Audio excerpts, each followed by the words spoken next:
सर्वप्रथम आप सभी को शुभ संध्या। कक्षा की शुरुआत करने की मैं घोषणा करता हूं। प्रीवियस क्लास में हम फंडामेंटल राइट्स में आर्टिकल 14 तक देख चुके थे। खास करके जो समानता का अधिकार का पहला बड़ा सेक्शन है वह कल समाप्त हो चुका था और आज के क्लास से आर्टिकल 15 से कक्षा को आगे बढ़ाना है। वैसे 2 दिन के पूर्व वाले कक्षा में हमने पीपीटीज के माध्यम से इस क्लास को संपूर्णतः देख लिया है। सभी वाद, सभी अधिकार, सभी केसेस इत्यादि को हमने एक साथ देख लिया था। यदि आज थोड़ा समय दे देंगे तो यह पूरा समाप्त हो जाएगा और उसके बाद फिर किसी अगले अध्याय को शुरू करने की स्थिति में होंगे। इसमें कुछ ही बातें बची हुई हैं। शुरू करते हैं। आज का टॉपिक रहेगा आर्टिकल 15।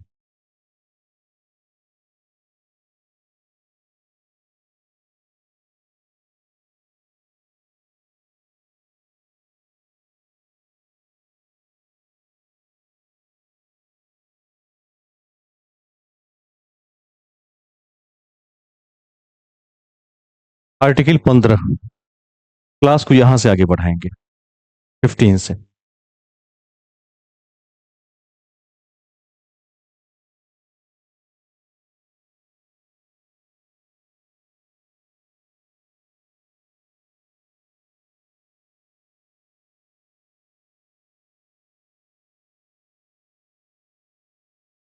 शुरुआत करते हैं। यदि आप लोग फिल्म देखने में इंटरेस्टेड होंगे तो आर्टिकल 15 एक मूवी है। किसी ने देखा है तो बताइए, किसने देखा है? आर्टिकल 15 आप में से किसने देखा है? किसी ने देखा है कि नहीं? नहीं देखा है। एक बार आर्टिकल 15 को जरूर देखिए। आर्टिकल 15 इतनी अच्छी फिल्म है कि मैं समझता हूं कि संविधान के कई किताबों को कोई पढ़ेगा, लेकिन यदि वो एक मूवी को बदले में देख लेता है तो उस व्यक्ति के पास 15 का ज्यादा अच्छा ज्ञान होगा मूवी देखने के बाद। क्योंकि हजार अक्षर जो नहीं कह सकते हैं, हजार लाइंस जो बातें नहीं कह सकती हैं, उसे एक तस्वीर बयां कर सकती है। और फिल्म तो खैर फिल्म है, उसमें कहानी और पात्रों के माध्यम से जिस प्रकार तथ्यों को सामान्य जनता तक भेज दिया जाता है वह अपने आप में काबिल तारीफ है। उसको जरूर देखिए।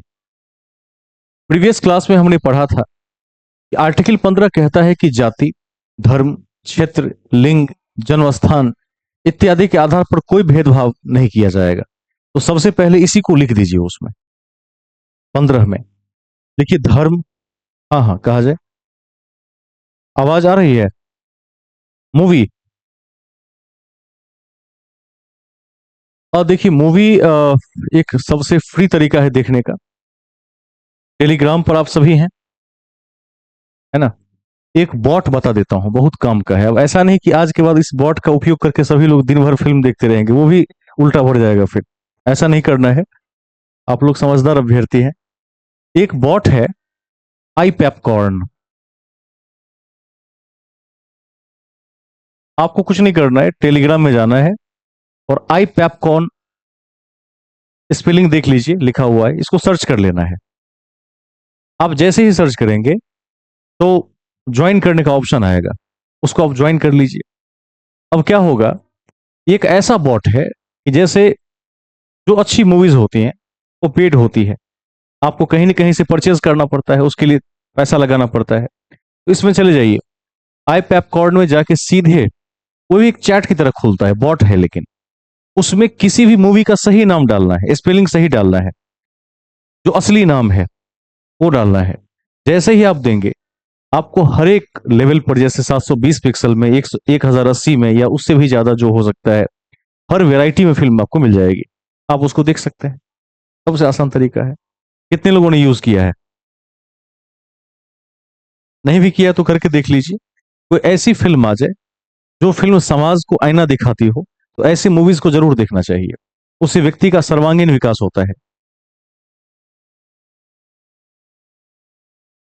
ठीक है, आगे चलते हैं, मुख्य बातों में आते हैं। इसमें लिख दीजिए धर्म, जाति, लिंग, कॉमा दे देकर, धर्म, जाति, लिंग, धर्म, जाति, लिंग, वंश, वंश, कौमा, क्षेत्र, क्षेत्र इत्यादि के आधार पर कोई भेदभाव नहीं किया जाएगा। इत्यादि के आधार पर कोई भेदभाव नहीं किया जाएगा। कोई भेदभाव नहीं किया जाएगा। ठीक है। अब एक चीज सदैव ध्यान रखना है, आपने पिछले 2 कक्षाओं में लगातार पढ़ा कि विधि के समक्ष समानता एक बात है, कानून का समान संरक्षण दूसरी बात है। विधि के समक्ष समानता का मतलब है कि कानून बना दिया है, लागू कर दिया है, लेकिन वह यह तय नहीं करता है कि जिसके लिए कानून बनाया क्या उस व्यक्ति तक अधिकार पहुंच भी रहे हैं या सिर्फ कानून की किताबों तक अधिकार सीमित है। लेकिन कानून का समान संरक्षण इस बात की गारंटी देता है कि जिसके लिए कानून बनाया उस वर्ग को उसका लाभ मिल रहा है। तो उसी सेकंड वाले ऑप्शन का यहां प्रयोग किया गया और इसमें कुछ अपवाद जोड़े गए, एक्सेप्शंस जोड़े गए। इसमें लिख दीजिए अपवाद। SC, ST, महिला, बच्चे इत्यादि, इन सबको विशेष कैटेगरी में रखा गया है। SC, ST, महिला, बच्चे, इन सबको विशेष कैटेगरी में रखा गया है, याद रखिएगा। यानी महिला के पास क्या है, रिजर्वेशन है, संविधान के शुरू से ही SC और ST को रिजर्वेशन है। बच्चों के लिए विशेष उपबंध का प्रावधान किया गया है। याद रखना है कि OBC का आरक्षण बहुत बाद में आया है, जिसको मंडल कमीशन के माध्यम से VP सिंह की सरकार ने लागू किया, और इस प्रस्ताव को देने वाले व्यक्ति का नाम था BP मंडल। BP मंडल अलग व्यक्ति हैं और VP सिंह अलग व्यक्ति हैं, ध्यान रखना है। VP सिंह की सरकार थी और जो मंडल आयोग का गठन हुआ था उसमें जो प्रस्ताव दिए गए वह VP मंडल की अध्यक्षता में, BP Mandal, B for ball, BP मंडल की अध्यक्षता में तैयार हुआ था। इसको याद रखना है। तो इसका अपवाद क्यों दिया गया? तो आर्टिकल 15 में अपवाद इसलिए दिया गया कि इन वर्गों को केवल कानून बनाने से लाभ नहीं मिलने वाला था, तो स्पेशल रिजर्वेशन है। आगे चलते हैं, अपवाद लिख लिया होगा आपने। देखिए आर्टिकल 16, 16, आर्टिकल 16 अवसर की समानता है। आर्टिकल 16 अवसर की समानता है। अवसर की समानता है।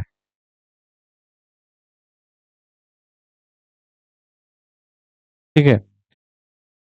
अवसर मतलब नौकरी में अवसर, सरकार बनाने में अवसर, या किसी भी सरकारी पद पर अवसर, सरकारी योजनाओं में अवसर, इसकी समानता है। लेकिन फिर वही बात यहां भी हो जाती है कि केवल अवसर शब्द लिख देने से संविधान में अवसर मिल नहीं जाएगा। तो यहां भी आर्टिकल 16(4) में, 4 में रिजर्वेशन का प्रावधान है। लिख दीजिए अपवाद में आर्टिकल 16(4) के तहत, आर्टिकल 16(4) के तहत, 16(4) के तहत सामाजिक और शैक्षणिक दृष्टिकोण से, सामाजिक और शैक्षणिक दृष्टिकोण से, सामाजिक और शैक्षणिक दृष्टिकोण से पिछड़े लोगों को, पिछड़े लोगों को सकारात्मक संरक्षण,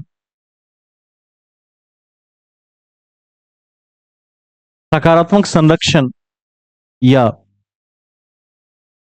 आरक्षण का प्रावधान किया गया है।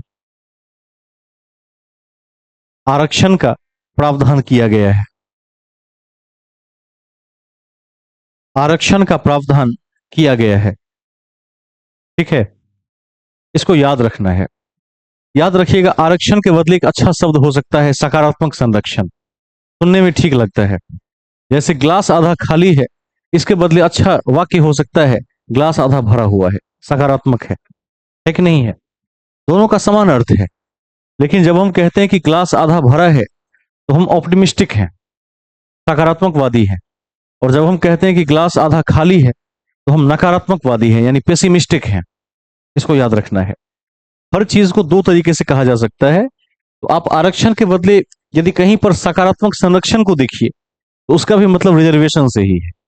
नेक्स्ट में चलते हैं। अब एक बात याद रखना है कि एक नया आरक्षण आया है, ईडब्ल्यूएस का आरक्षण, इकोनॉमिक वीकर सेक्शन, जो उन लोगों को मिलता है जो पहले यूआर कैटेगरी में आते थे, लेकिन उनकी जो साल की सालाना आमदनी है वह 8 लाख रुपए वार्षिक से कम है, यानी ठीक क्रीमी लेयर की तरह है। ओबीसी में भी ऐसी ही बात है। ओबीसी में क्या है कि आरक्षण उसी को मिलेगा जिसके परिवार की या उस व्यक्ति की, जैसे भी कैलकुलेट करते हैं, उसकी आय जो साल का है की होगी वह 8 लाख से कम की होगी। अभी क्रीमी लेयर की अवधारणा 8 लाख पर है। उसी तरह से ईडब्ल्यूएस में यह लागू किया गया है। लेकिन मैंने आपको एक क्लास में बताया भी था, पिछले क्लास में, यदि माता पिता सर्विस से छुट्टी ले लेते हैं और बच्चे की आमदनी शून्य है पहले से, तो माता पिता की आमदनी ही बच्चे की आमदनी मानी जाती है। उस कंडीशन में यदि वो 1 साल के लिए भी 8 लाख से नीचे ले आए अपनी आय को, तो अगले साल का ईडब्ल्यूएस इशू हो जाएगा। ये बात सब समझ चुके थे उस दिन। जैसे मान लीजिए कि एक पति पत्नी है जो ग्रुप बी गजेटेड ऑफिसर हैं, उनकी साल की जो आय है वह कुछ नहीं तो 50 लाख रुपया है, मान लेते हैं एवरेज। अब क्या है होगा, यदि उन्होंने जॉब छोड़ दिया, 1 साल के लिए ईओएल ले लिया, तो क्या होगा, उनकी आय बहुत कम दिखेगी, केवल एचआरए दिखेगा, वो 8 लाख से नीचे हो जाएगा। तो यदि इस साल उन्होंने ये पालन कर लिया तो अगले साल उनके बच्चे को क्या होगा, ईडब्ल्यूएस का आरक्षण मिल सकता है। यह बहुत महत्वपूर्ण चीज है और इसका दुरुपयोग भी होता है वर्तमान में। तो लिख दीजिए इसमें नोट में लिखिए 103वां संविधान संशोधन, 103वां संविधान संशोधन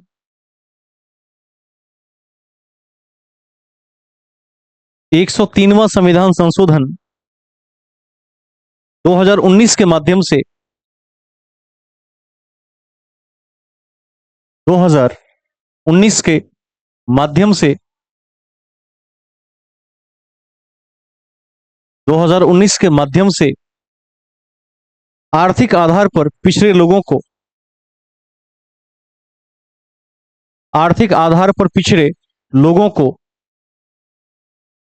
आरक्षण प्रदान किया गया है। आर्थिक आधार पर पिछड़े लोगों को आरक्षण प्रदान किया गया है। आरक्षण प्रदान किया गया है जिसमें जिसमें एससी एसटी और ओबीसी को शामिल नहीं किया गया है।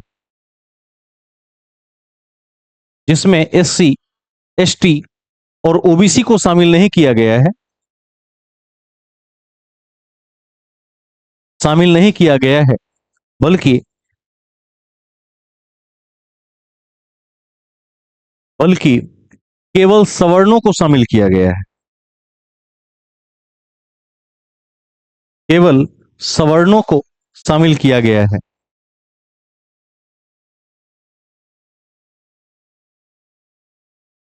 ठीक है, इसको ध्यान में रखना है। इसको लेकर केस भी हुआ था, क्योंकि इंदिरा साहनी का जो 1992 का मामला था, इंदिरा साहनी के मामले में क्लियर सुप्रीम कोर्ट ने एक डिसीजन दिया था कि आरक्षण कुल पदों के 50% से ज्यादा नहीं हो सकता। यानी यदि किसी वैकेंसी भर्ती में 100 रिक्त पद हैं तो अधिकतम 50 सीटों पर आरक्षण हो सकता है।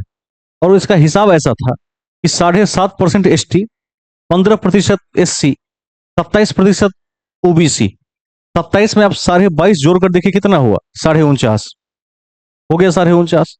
तो पहले 50% वाली अवधारणा थी, लेकिन जब ईडब्ल्यूएस का रिजर्वेशन दिया गया तो एक गुट ने केस भी किया, पीआईएल दाखिल किया, कहा कि ऐसा कैसे हो सकता है कि और 10% देकर आप 60 कर देंगे इसको। तो फिलहाल कोर्ट ने यही कहा कि केस करने वालों को यह बताया कि हमने उस समय की स्थिति के हिसाब से कहा था, लेकिन यदि आज की स्थिति ऐसी है कि अनारक्षित श्रेणी के जो सवर्ण हैं उसमें भी गरीब लोग हैं, तो क्या उनको वंचित कर दिया जाना चाहिए? तो कोर्ट ने माना कि संविधान कानून के समान संरक्षण की बात करता है, अतः मैं ही अपने 50% को खंडित करता हूं और मैं ही कहता हूं कि अब 60% होना चाहिए। कोर्ट ने यह बात कही, इसको ध्यान में रखना है। अब एक तथ्य और भी महत्वपूर्ण है कि पिछड़ा वर्ग जो आयोग बना हुआ है वह किसके अध्यक्षता में बना और कब बना, इसको जरूर लिख दीजिए। काका कालेलकर का नाम आपने सुना होगा, लिख दीजिए अगला पॉइंट। पिछड़े वर्ग की पहचान के लिए, पिछड़े वर्ग की पहचान के लिए, पहचान के लिए जाति आधारित, जाति आधारित पिछड़े वर्गों हेतु, जाति आधारित पिछड़े वर्गों हेतु, वर्गों हेतु काका कालेलकर की अध्यक्षता में, काका कालेलकर की अध्यक्षता में 1953 में, 1953 में प्रथम, 1953 में प्रथम पिछड़ा वर्ग आयोग का गठन किया गया। प्रथम पिछड़ा वर्ग आयोग का गठन किया गया, गठन किया गया। ठीक है, ध्यान रखिएगा इसमें क्या है, इसमें सबसे पहले एससी और एसटी को जगह मिला था, ओबीसी को जगह नहीं मिला था। 1979 ईस्वी के पहले तक जो ओबीसी वर्ग के लोग हैं वह जनरल क्लास में आते थे, अनारक्षित में आते थे। लेकिन मंडल कमीशन के बाद उनको भी रिजर्वेशन मिला, और 2019 के बाद जो सवर्ण है उसमें जो 8 लाख से कम आय वर्ग वाले लोग हैं उनको भी रिजर्वेशन मिला। सरकार ने एक तरह से देखिए कितना अच्छा कर दिया कि हर एक लेवल में आरक्षण दे दिया, अब कोई लड़ ही नहीं सकता है। ठीक है, केवल एससी और एसटी के पास यह छूट है कि उसकी आमदनी 8 लाख हो चाहे 50 लाख हो, उसको जीवन भर आरक्षण मिलता रहेगा, उसके आरक्षण को आमदनी से कोई संबंध भी नहीं है। ठीक है, ऐसा इसलिए किया गया है कि आज भी वो तबका बहुत पीछे है। लेकिन ओबीसी और ईडब्ल्यूएस में यह प्रावधान रखा गया कि क्रीमी लेयर को पार कर लीजिएगा, यानी 8 लाख की आमदनी को साल में पार कर लीजिएगा तो आपको आरक्षण नहीं मिलेगा, इसको ध्यान रखना है। तो सभी वर्ण संप्रदाय तक आरक्षण पहुंचाकर इस विवाद को सरकार ने लगभग क्या कर दिया है, इसको निष्क्रिय करके रख दिया है। अब कोई नहीं कह सकता कि मुझे आरक्षण नहीं मिलता है। कोई ऐसा वर्ग बचा जो कह सकता है कि मुझे नहीं मिलता है? कोई वर्ग नहीं बचा। एक वर्ग बचा था सवर्णों का, उसको भी 10% में ला दिया। अब मामला क्या चल रहा है देश में कि जो ओबीसी है उसकी आबादी है बहुत ज्यादा, उसकी आबादी लगभग 40 से 45% के आसपास होगी, मिला है आरक्षण 27%। वो कह रहा है वो वर्ग की, अब मेरी आबादी इतनी ज्यादा है, आपने केवल 27% दिया, सवर्णों की आबादी इतनी कम है, 10% से कम है, उसको 10% बराबर का दे दिया, हमें भी चाहिए 45%। ठीक है, तो आगे जाकर इन मुद्दों को भी सरकार देख रही है, न्यायपालिका भी देख रही है, और अंतिम फैसला वही होगा जो देश के हित में होगा। अब की बार इसको भी ध्यान में रखते चलना है, और किसी प्रकार के परिवर्तन होने की स्थिति में उसको कॉपी में नोट कर लेना है, आने वाली परीक्षा का वो प्रश्न रहेगा। मुख्य बातों में आते हैं। एक पिछड़ा आयोग तो आपने देख लिया 1953। नेक्स्ट लिखिए, लिखिए दूसरा पिछड़ा वर्ग आयोग, दूसरा पिछड़ा वर्ग आयोग,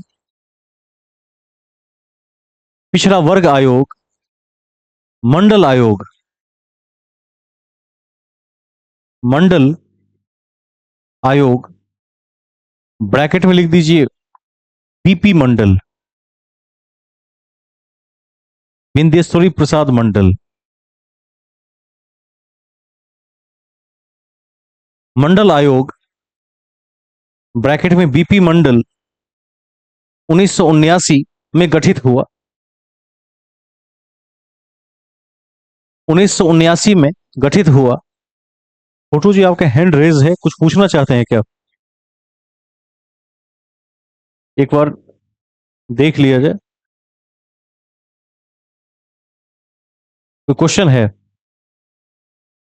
हाँ, कहा जाए।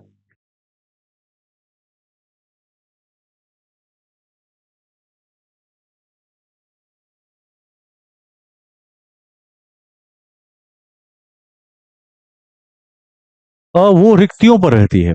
जैसे कहीं पर 100 सीट होता है। देखिए, दो तरह के आरक्षण होते हैं। एक तो होता है क्षैतिज आरक्षण, जो बिहार में चलता है, बहुत खतरनाक आरक्षण है। उसकी चर्चा हम आगे करेंगे, थोड़ा दिखाना पड़ेगा लिखकर। जो नेशनल लेवल पर आरक्षण मिलता है वो कैसे मिलता है, तो मान लेते हैं जैसे अभी जो चल रहा है, 7.5% सीट एसटी को मिला हुआ है रिजर्व, 15% एससी को मिला हुआ है, 27% ओबीसी को मिला हुआ है, और 10% ईडब्ल्यूएस को मिला हुआ है। सब मिला के 59.5% है। तो जैसे 100 सीट निकला, तो 100 सीटों में से 40 सीटें ऐसी होंगी, जैसे सिलेक्शन करना हो तो 40 जनरल का सीट है। जनरल मतलब सबका है, किसी भी वर्ग जाति का व्यक्ति वहां आ सकता है।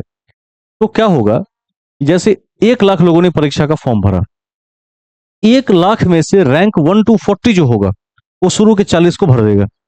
वहां पर किसी भी जाति को नहीं देखा जाएगा। लेकिन उस 40 के बाद जो सीटें हैं, 60, उसमें रिजर्वेशन देखा जाएगा। अब क्या होगा, 10 सीट है ईडब्ल्यूएस वालों के लिए। तो ईडब्ल्यूएस सर्टिफिकेट जिन लोगों के पास है, केवल उसी में से टॉप 10 से वो 10 सीट भरा जाएगा 100 में से। 27 सीट है ईडब्ल्यूएस के लिए। तो जो उस 1 लाख में 50 लोग चुने जा चुके हैं इधर, जो केवल ईडब्ल्यूएस सर्टिफिकेट धारी 8 लाख से कम आमदनी वाले 27 लोग बच गए, टॉप 27, उनको वो टॉप 27 रैंक मिल जाएगा। उसके बाद जैसे एससी है, तो केवल एससी जाति के लोग जो टॉप 15 बच गए, उनको 15 सीटें मिल जाएंगी। और उसके बाद केवल एसटी जाति के लोग जो 7.5, मतलब जितना भी होता हो, 7.5 तो ऐसे पॉइंट में है, सीट राउंड फिगर में आता है। जैसे 8 सीट मान लीजिए, तो 8 अभ्यर्थी का चयन कर लिया जाएगा। इस तरह से चुनाव होता है। बिहार में क्या है, बिहार में है क्षैतिज आरक्षण, बहुत खतरनाक। जैसे महिला को 50% मिला हुआ है। क्या मतलब है, इस 100 सीट निकला तो 50 सीट पहले महिला का है, ठीक है, और 50 सीट जो बचा वो पुरुष का नहीं है, वो सबका है। बात आई समझ में? 36 का मतलब बता देता हूं। 50 क्या है, केवल महिला के लिए है।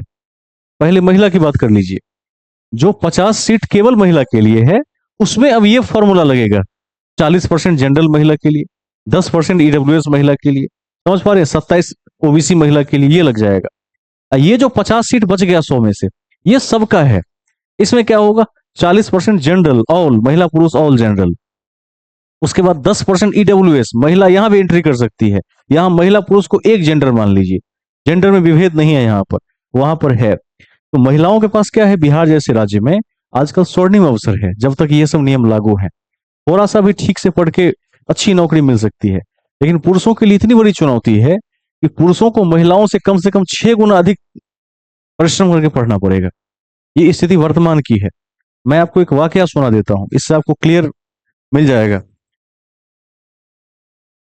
2019 में बिहार में एक भर्ती आई थी, शिक्षक भर्ती आई थी। उस समय मेरे पास एक दो नौकरी आई थी, जैसे रेलवे की एक नौकरी मिली थी, मैंने ज्वाइन नहीं किया था। वो ग्रेड डी की नौकरी थी। बिल्कुल मन में नहीं था कि ये नौकरी ज्वाइन करूं। उस समय की बात है। उस समय क्या होता है कि जैसे जब आप नया नया कहीं compete करते हैं, तो लगता रहता है कि 4th ग्रेड की भी नौकरी मिल जाए, केवल एक बार मिल जाए, उसके बाद देखा जाएगा, ये भाव होता है। मैंने सोचा, मैंने भोपाल से compete किया था, तो और उस साल कट ऑफ गया था 74 पॉइंट समथिंग पर, 100 में से गया हुआ था। तो मन में आया कि जाकर फिजिकल दे देते हैं, एक दौर है, ज्वाइन हो जाएगा। फिर बहुत मंथन करने के बाद यह सोचा, इसमें यदि ज्वाइन कर लेते हैं तो सारी तेजस्विता यहीं समाप्त हो जाएगी, क्योंकि काम लेबर का ही करना है कुल मिलाकर। और जब लेबर का काम करना है तो फिर मेंटलिटी भी लेबर की बनेगी। ग्रुप डी में तो कोई अधिकारी का कलम मिलेगा नहीं, नहीं मिलेगा। तो उसके बाद क्या हुआ, मैंने जब उसको छोड़ा, तो 2019 में बिहार सरकार में शिक्षक की भर्ती आई। जो लोग बीटेड क्वालिफाइड थे उस समय, मैं भी क्वालिफाइड में से था, मेरिट में आ गया था। पूरे बिहार में छठा रैंक था मेरा 2019 की भर्ती में, जो ज्वाइनिंग 22 में हुई थी। जब मेरी ज्वाइनिंग हुई तो उसमें स्कूल अलॉटमेंट होना था, और स्कूल अलॉटमेंट में उस समय 36 आरक्षण था। तो मैंने दरभंगा नगर निगम को चुना, क्योंकि नगर निगम में पोस्टिंग मिलना बहुत बड़ी बात होती थी उस समय। आज का कैडर बिल्कुल डिफरेंट है, अब तो जिला कैडर है। उस समय जिला कैडर नहीं था, उस समय नगर कैडर अलग था और प्रखंडों का कैडर अलग था। तो नगर में वही जा पाता था जिसका रैंक अव्वल हो, मतलब स्टेट लेवल में अपने विषय में वो 50 रैंक तक आता हो राज्य में। मेरा 6 रैंक था। और उसमें 60 सीट हुआ करती थी उस समय, 60 सीट निकली हुई थी। तो मैं बहुत प्रसन्न था कि छठा रैंक है, मुझसे पहले 5 लोगों को जो लेना होगा ले लेंगे, उसके बाद जो छठा नंबर का सबसे टॉप पोजीशन होगा, जो अच्छा प्लेस होगा, जो अच्छा लोकेशन का विद्यालय होगा, वो मुझे मिल जाएगा। मैं इस मुगालते में था।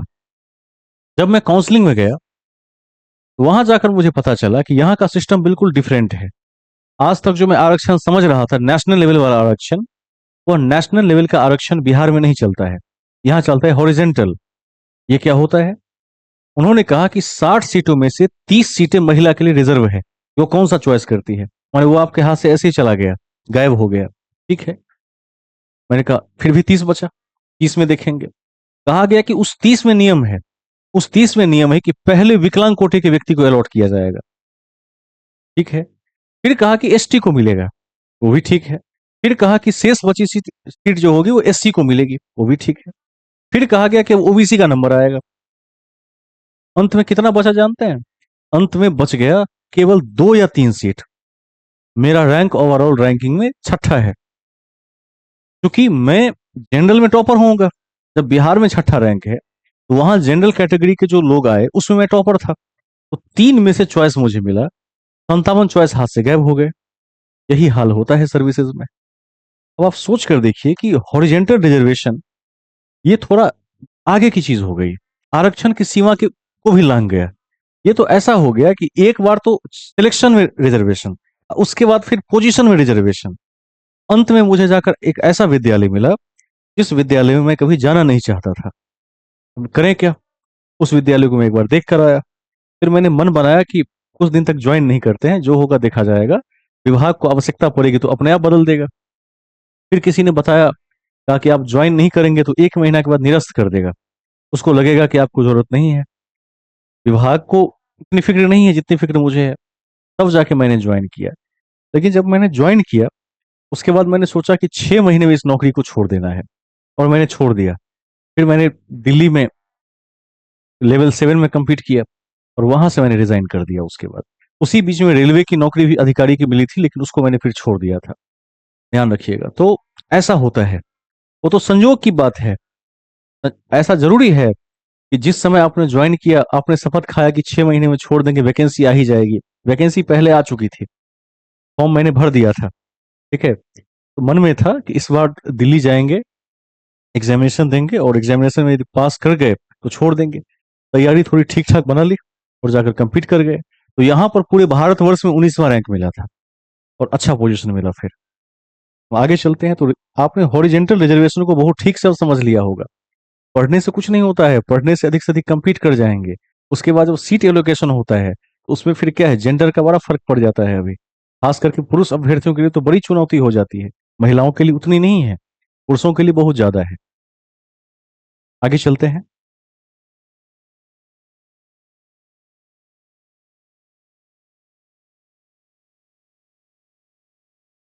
इसमें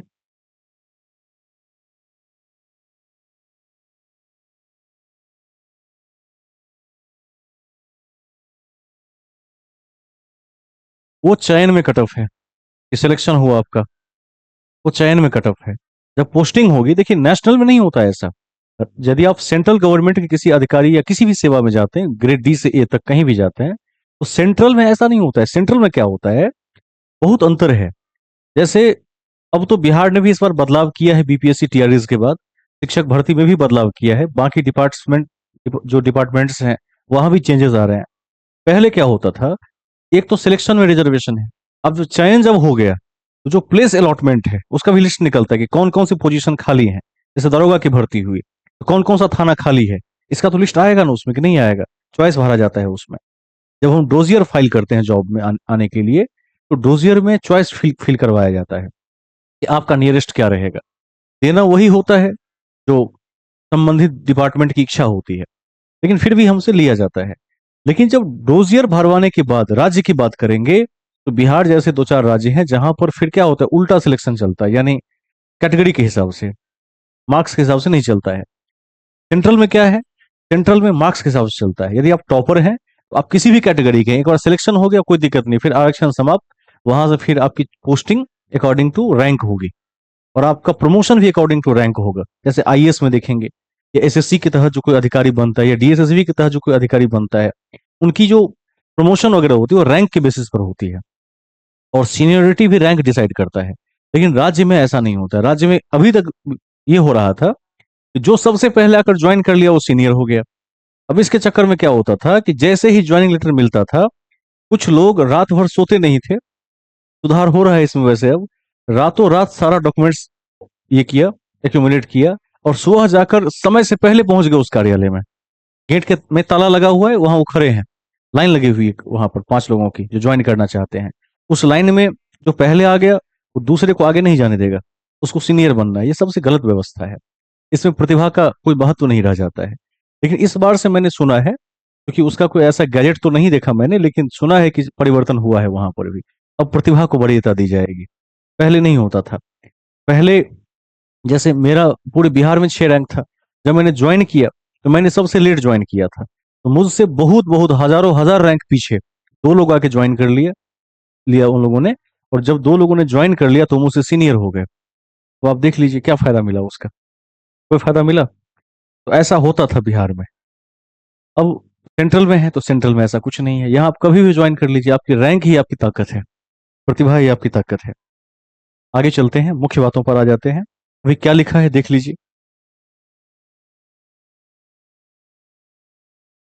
आवाज नहीं आ रही है, थोड़ा माइक ऑन करके बताना पड़ेगा। स्पीकर पास लेके। बीपी मंडल लिख लिया? ठीक है। इसमें लिखिए, बीपी मंडल की अध्यक्षता में बनाया गया और ओबीसी को 27% का आरक्षण दिया गया। ओबीसी को 27% का आरक्षण दिया गया।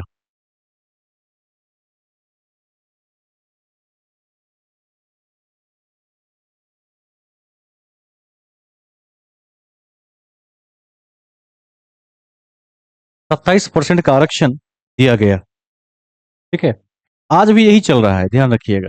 एक बार इस सीमा को लांघने की कोशिश बिहार में तेजस्वी प्रसाद यादव की सरकार ने की थी, याद है कि नहीं है? जातिगत जनगणना इत्यादि के आधार पर।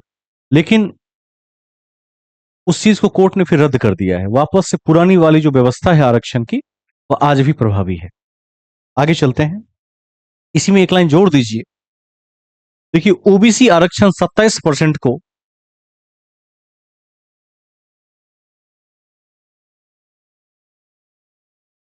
ओबीसी आरक्षण 27% को 27% को वीपी सिंह की सरकार ने 1990 में लागू करवाया। लागू करवाया।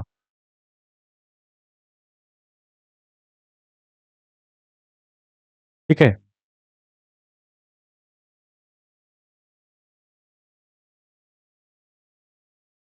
ध्यान रखना है, सेंट्रल गवर्नमेंट का जो सिस्टम है वो वेल एस्टेब्लिश सिस्टम है। उसमें हॉरिजेंटल वगैरह की कोई जगह नहीं है। स्टेट गवर्नमेंट में हॉरिजेंटल की जगह इसलिए होती है कि हर राज्य की आवश्यकता अलग अलग होती है।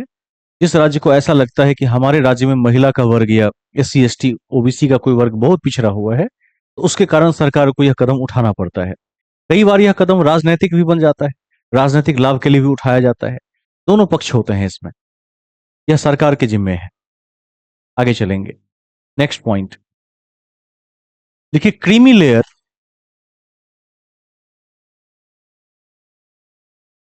क्रीमी लेयर की अवधारणा का संबंध ओबीसी से है। क्रीमी लेयर की अवधारणा का संबंध ओबीसी से है, अदर बैकवर्ड क्लासेस। इसमें इसमें 8 लाख रुपए वार्षिक आय वर्ग से नीचे के लोगों को, इसमें 8 लाख रुपए वार्षिक आय से नीचे के लोगों को ओबीसी वर्ग में आरक्षण प्राप्त है। ओबीसी वर्ग में आरक्षण प्राप्त है।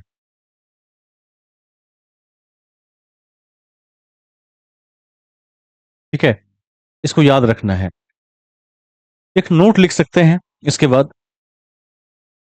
देखिए, इंदिरा साहनी मामला 1992 का संबंध, इंदिरा साहनी मामला 1992 का संबंध, 1992 का संबंध ओबीसी के क्रीमी लेयर से है। ओबीसी के क्रीमी लेयर से है,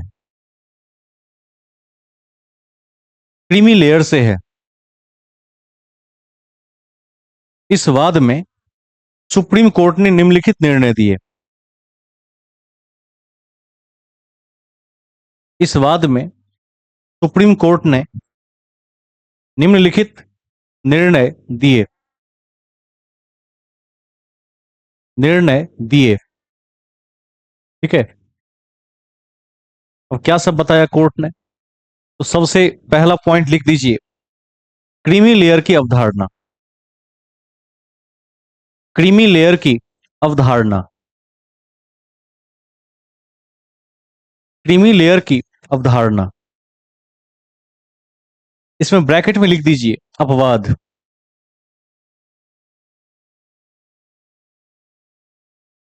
एससी और एसटी, ये दोनों पर क्रीमी लेयर लागू नहीं होता है। एससी और एसटी, इनकी आमदनी की कोई सीमा नहीं है। चाहे 1,000 रुपए साल का आमदनी हो, ये 10,000 रुपए हो, 1 लाख हो, 10 लाख हो, करोड़ हो, कोई फर्क नहीं पड़ता। ये अभी अनंत काल तक इनको आरक्षण मिलता रहेगा, बिना आमदनी की सीमा के विचार किए हुए। लेकिन ओबीसी में क्या है, 8 लाख तय किया गया। 8 लाख से ऊपर चले जाइएगा, आरक्षण नहीं मिलेगा। ईडब्ल्यूएस में भी 8 लाख है, उसके ऊपर चले गए, आरक्षण नहीं मिलेगा। आगे चलते हैं।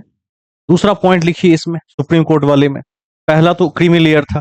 दूसरा लिखिए, प्रमोशन में, प्रमोशन में आरक्षण नहीं दिया जाएगा। प्रमोशन में आरक्षण नहीं दिया जाएगा। प्रमोशन में आरक्षण नहीं दिया जाएगा, नहीं दिया जाएगा। ठीक है। थर्ड, देखिए, आरक्षण के संदर्भ में,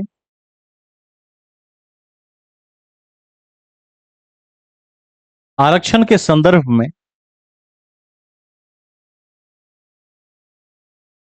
न्यायिक पुनरावलोकन, जुडिशियल रिव्यू, आरक्षण के संदर्भ में न्यायिक पुनरावलोकन, ब्रैकेट में judicial review, review supreme court करेगा, सुप्रीम कोर्ट करेगा, सुप्रीम कोर्ट करेगा। मतलब यह है कि जब भी आरक्षण के मुद्दे पर कोई संशोधन होगा या कोई वाद आएगा, तो सुप्रीम कोर्ट के पास अंतिम शक्ति है कि वो क्या निर्णय दे सकता है इस पर। जैसे भी बिहार में जब आरक्षण को जातिगत आधार पर बांटा गया, बढ़ा दिया गया, तो कोर्ट ने क्या किया, उसको रद्द करवा दिया है फिलहाल। ध्यान रखना है। इसमें एक और पॉइंट ऐड कर दीजिए, इंदिरा साहनी मामले के अनुसार अधिकतम आरक्षण 50% हो सकता था। इंदिरा साहनी मामले के अनुसार अधिकतम आरक्षण 50% हो सकता था, 50% हो सकता था।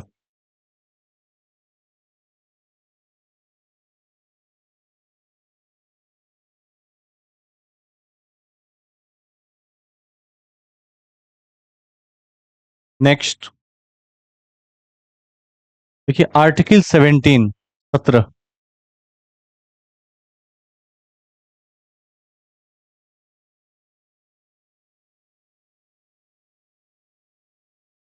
एक वर्ड है अनटचेबिलिटी, जिसका अंत कर दिया गया है। छुआछूत जिसको कहते हैं, अस्पृश्यता, इसका अंत कर दिया गया है।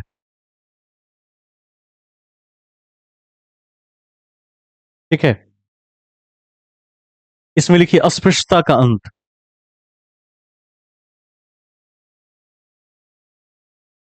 कल बताए थे, यह नागरिक के विरुद्ध भी है और राज्य के विरुद्ध भी है। याद रहेगा कि नहीं? नागरिक के विरुद्ध कैसे है, कौन बता सकते हैं? कोई भी सोचकर बताइए कि नागरिक के विरुद्ध कैसे है आर्टिकल 17। कौन बताएंगे? कोई भी। नागरिक के विरुद्ध इसलिए है कि यदि कोई बड़े या सवर्ण वर्ग का व्यक्ति किसी वर्ग को यह कहकर अछूत कह देता है कि तुम छोटे जाति के व्यक्ति हो, बहुत निचली जाति के व्यक्ति हो, अछूत हो, छुआछूत का शिकार हो, हमारे देह में स्पर्श मत करो, इस आधार पर यदि ट्रीट करता है तो संविधान उस सवर्ण व्यक्ति के विरुद्ध भी उतनी ही बड़ी कार्रवाई करेगा। तो ध्यान रखना है, व्यक्ति नागरिक है तो नागरिक के विरुद्ध भी है। और राज्य भी किसी को इस तरह की बात नहीं कह सकता, किसी को इस लेवल पर जाकर नहीं देख सकता, तो दोनों के विरुद्ध है। यानी राज्य और नागरिक दोनों के विरुद्ध जाकर यह एक खास वर्ग की रक्षा करता है, आर्टिकल 17। इसमें आगे चलकर दो और चीजें जुड़ी। एक 1955 में ऐड हुआ, इसमें लिख दीजिए। देखिए इस कड़ी में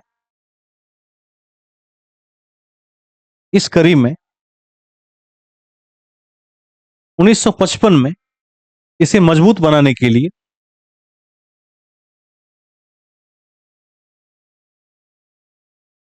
इस कड़ी में 1955 में इसे मजबूत बनाने के लिए अस्पृश्यता अधिनियम 1955 पारित किया गया। अस्पृश्यता अधिनियम 1955 पारित किया गया। पारित किया गया।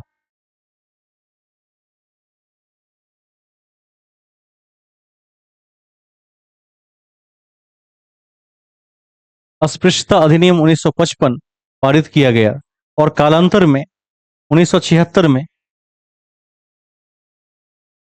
और कालांतर में 1976 में नागरिक अधिकार संरक्षण अधिनियम पारित किया गया। 1976 में नागरिक अधिकार संरक्षण अधिनियम पारित किया गया। पारित किया गया। एक नोट ऐड कर सकते हैं, यह संविधान का सबसे क्रांतिकारी अनुच्छेद है। यह संविधान का सबसे क्रांतिकारी अनुच्छेद है।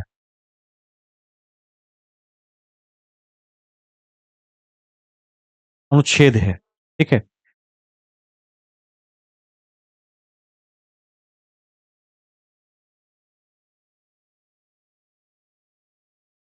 आगे चलते हैं।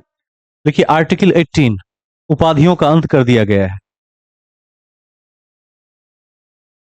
क्रांतिकारी अनुच्छेद का मतलब है कि एक ऐसा अनुच्छेद है, अब देखिए जैसे अनटचेबिलिटी को यदि समझना हो तो दुनिया के उन राष्ट्रों के साथ भारत को देखना चाहिए जिसमें जैसे व्हाइट्स एंड ब्लैक्स को लेकर विभेद है, जिसमें देखिएगा भारत में एक वाल्मीकि संप्रदाय है, वाल्मीकि समुदाय है, जिसको आप डोम जाति का व्यक्ति कहते हैं।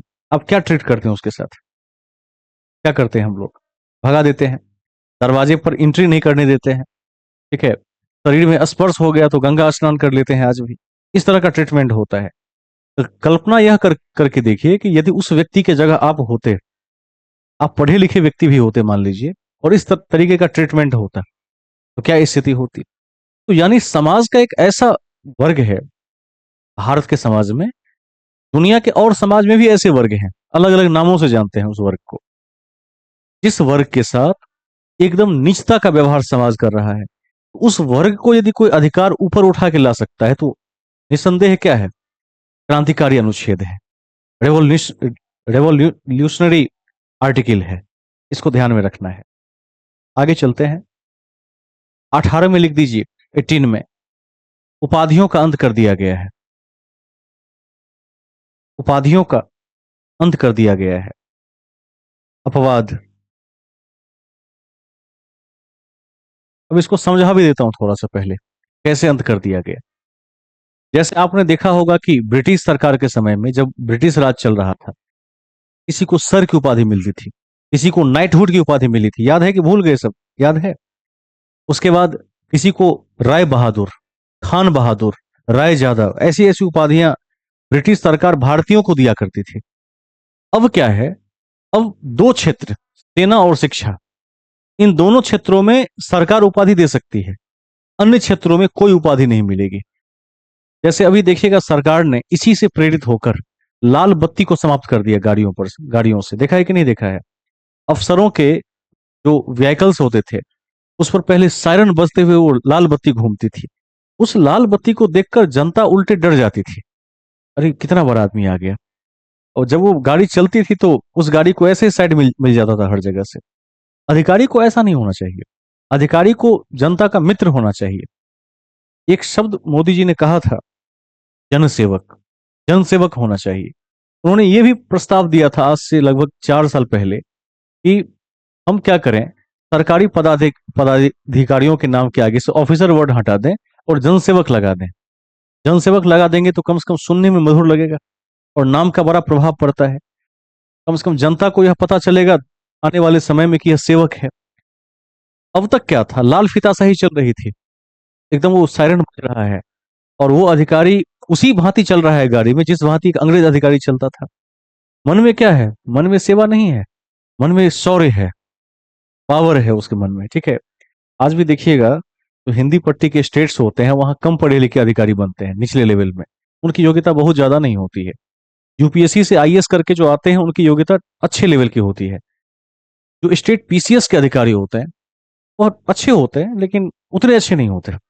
आज भी परीक्षा का जो पैटर्न है उसमें क्या हो जाता है, वो अधिकारी जब बनता है अधिकारी, तो साल 2 साल के बाद उसको यह अहंकार हो जाता है कि अब मैं क्या हूं, ईश्वर हूं। पोप वाली फीलिंग आने लगती है। पोप समझते हैं ना, पोप चर्च का मुखिया था और एक तरह से राजा को गवर्न करता था, चलाता था। धर्म कैसे डिसाइड करना है, जैसे किसी ने हत्या कर दिया राज्य में किसी का, तो कैथोलिक चर्च का जो पोप होता था वो कहता था ठीक है, कितनी बड़ी हत्या की है, किसकी हत्या की है, प्रधानमंत्री की हत्या की है या किसान की हत्या की है? प्रधानमंत्री की हत्या का 50 लाख रुपया है, किसान की हत्या का 5,000 रुपया है, ऐसे फी तय करता था। और कहता था कि पाप मुक्ति पत्र हमसे खरीद लीजिए, बेचता भी था। ठीक है, आपको हंसी भी आएगी सुनकर, लेकिन ये सच्चाई है, इतिहास की किताबों में स्वर्णिम अक्षरों में दर्ज है हकीकत। विश्व के इतिहास को पढ़िए। वो क्या करता था, पाप मुक्ति पत्र बेचता था। सोचिए, एक व्यक्ति हत्या करके आया है, उससे उसने पैसा का डिमांड किया, और ऐसा नहीं कि कोई चुरा छिपा कर घूस लेकर, एकदम लीगल तरीके से, ऑथराइज तरीके से राजा का आदेश प्राप्त है और पोप राजा को चला रहा है। तो वो व्यक्ति पैसा भरता था उतना और वो सर्टिफिकेट देता था, तुमको इस पाप से मुक्त कर दिया गया। ये कैसा नियम है? तो ये तब हो सकता है जब साम्राज्यवाद हो, जब ब्रिटिश राज हो, जब कैथोलिक शासन हो, तब हो सकता है। तो मोदी जी ने अच्छा ही किया कि उसको हटा दिया, कम से कम वो हनक चली गई। आने वाले समय में सरकार यह भी प्रावधान लाने जा रही है कि सर्विस जो समाप्त नहीं कर सकते, इस बात का बड़ा घमंड है सरकारी अधिकारियों के पास, तो सर्विस समाप्त करने के लिए आर्टिकल 311 को तोड़ने की तैयारी है। जिस दिन वो टूट गया उसके बाद इतने लोग सरकारी नौकरी की तैयारी नहीं करेंगे। उसके बाद वही करेगा जिसको सही में सेवा करना होगा। सरकार के पास सारे हथकंडे हैं। आगे चलते हैं। ये क्लियर समझ रहे हैं इस चीजों को? ठीक है, ये हकीकत है राष्ट्र की। तो उपाधियों का अंत लिख दिया आपने, अपवाद में लिख दीजिए। अपवाद में लिखिए, सरकार सेना और शिक्षा के क्षेत्र में उपाधि दे सकती है। सरकार सेना और शिक्षा के क्षेत्र में उपाधि दे सकती है। उपाधि दे सकती है, लेकिन अन्य उपाधियों को पूरी तरह समाप्त कर दिया गया है। अन्य उपाधियों को पूरी तरह समाप्त कर दिया गया है।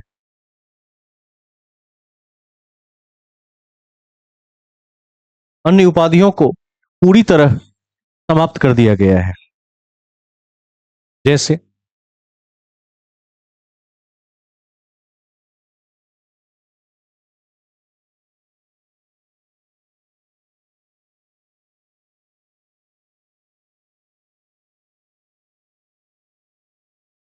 जैसे सर, सर की उपाधि, राय बहादुर, खान बहादुर, नाइटहुड इत्यादि को समाप्त कर दिया गया है। समाप्त कर दिया गया है। इतिहास जब हम पढ़ते हैं तो क्या देखते हैं कि हर राजा ने जितना बड़ा नाम नहीं था, उस नाम से 5 गुना बड़ा उपाधि लिया हुआ है।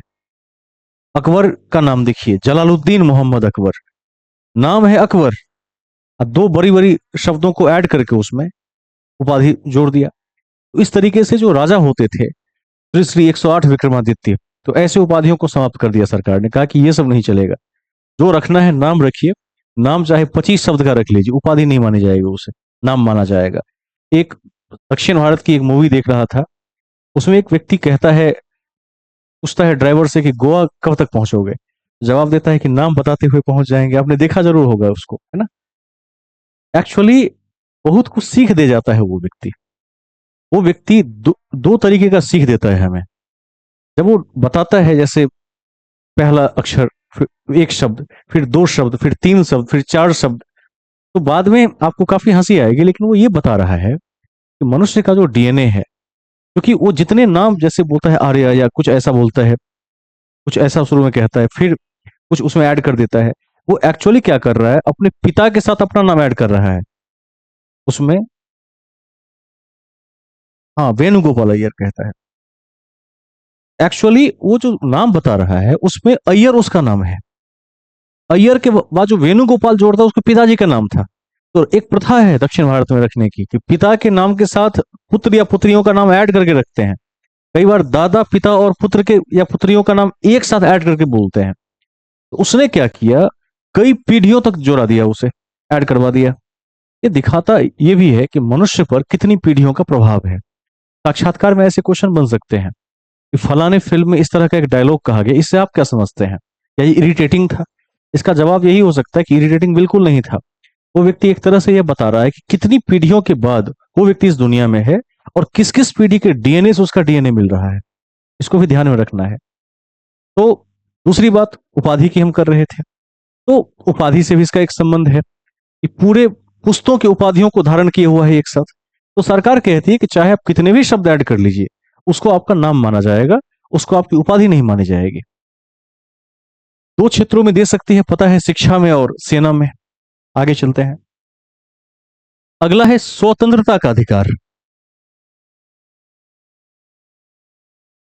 स्वतंत्रता का अधिकार 19 से 22।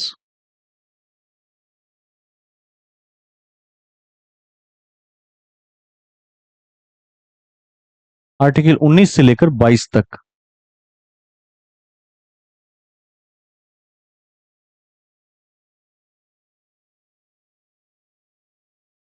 देखिए, आर्टिकल 19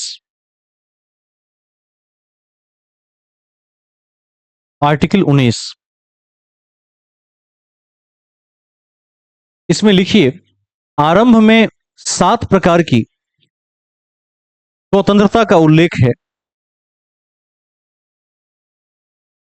आरंभ में 7 प्रकार के स्वतंत्रता का उल्लेख है, लेकिन वर्तमान में केवल 6 प्रकार की स्वतंत्रता दी गई है। आरंभ में 7 प्रकार के स्वतंत्रता का उल्लेख है, लेकिन वर्तमान में केवल 6 प्रकार की स्वतंत्रता प्रदान की गई है।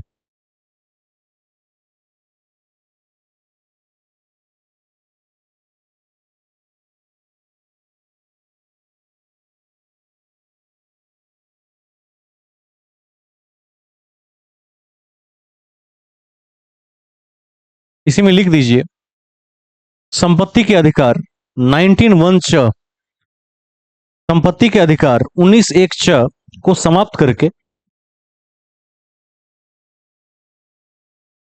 19(1) च को समाप्त करके कानूनी अधिकार 300 क में डाल दिया गया है।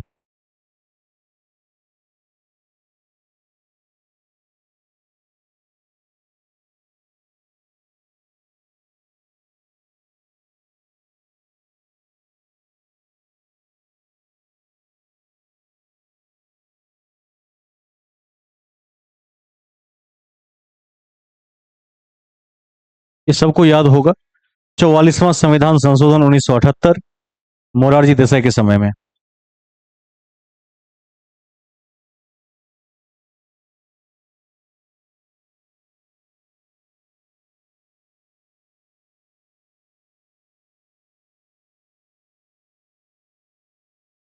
ठीक है। अब लिखिए 19 1 ए, 19 1 ए। वाक व आकार क में हलंत की मात्रा। वाक एवं अभिव्यक्ति की स्वतंत्रता। 19 1 ए। वाक एवं अभिव्यक्ति की स्वतंत्रता। नेक्स्ट 19 1 बी, शांतिपूर्ण सम्मेलन करने की स्वतंत्रता। शांतिपूर्ण सम्मेलन करने की स्वतंत्रता। स्वतंत्रता। 19 1 सी, संगठन और सहकारी संस्था बनाने की आजादी। संगठन और सहकारी संस्था बनाने की आजादी। बनाने की आजादी।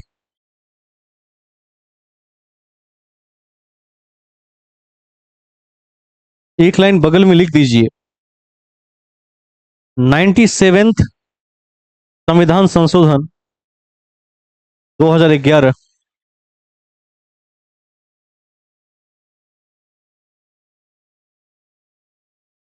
97वां संविधान संशोधन 2011 के माध्यम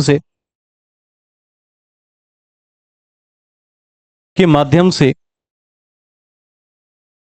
सहकारी संस्थाओं को सहकारी संस्थाओं को संवैधानिक दर्जा प्रदान किया गया है। सहकारी संस्थाओं को संवैधानिक दर्जा प्रदान किया गया है। प्रदान किया गया है। ठीक है। 19 1 डी, 19 1 डी, आवागमन की स्वतंत्रता। आवागमन की स्वतंत्रता।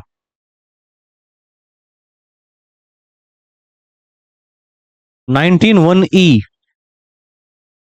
कहीं भी निवास करने की स्वतंत्रता। कहीं भी निवास करने की स्वतंत्रता।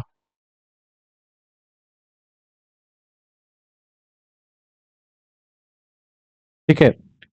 19 1 एफ समाप्त कर दिया गया है, संपत्ति वाला है। 19 1 एफ डिलीटेड। डिलीटेड। 19 1 जी, आजीविका की स्वतंत्रता।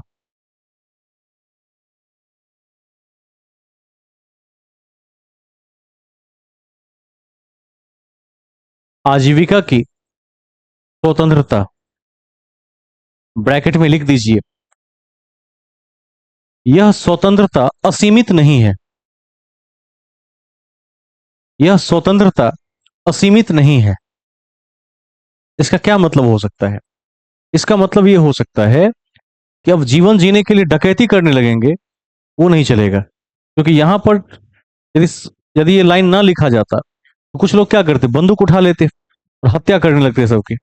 सरकार पूछती कोर्ट में कि आपने हत्या क्यों की, कहता कि आपने ही कहा है कि आजीविका की आजादी है, कोई रास्ता नहीं मिला तो मर्डर कर दिया। फांसी से बच सकता था वो आदमी, केवल इस एक लाइन के अभाव में। तो यहाँ क्लियर मेंशन्ड है कि नैतिक तरीके से बिना किसी भी अनुच्छेद को हिट किए आप आजीविका को चुन सकते हैं। लिख दिया आपने उसमें, यह असीमित नहीं है, यह सीमित है। नेक्स्ट में चलते हैं आगे। लिखिए आर्टिकल 19 ए, तीर का चिन्ह नोट में।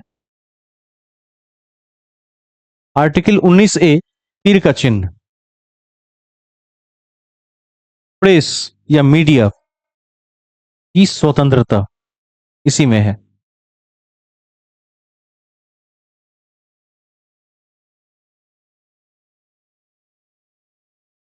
प्रेस या मीडिया की स्वतंत्रता 19 1 ए। फ्रीडम ऑफ प्रेस कह सकते हैं इंग्लिश में। वहीं एक लाइन ऐड कर देना है, प्रेस को लोकतंत्र का चौथा स्तंभ भी कहा जाता है। प्रेस को लोकतंत्र का चौथा स्तंभ भी कहा जाता है।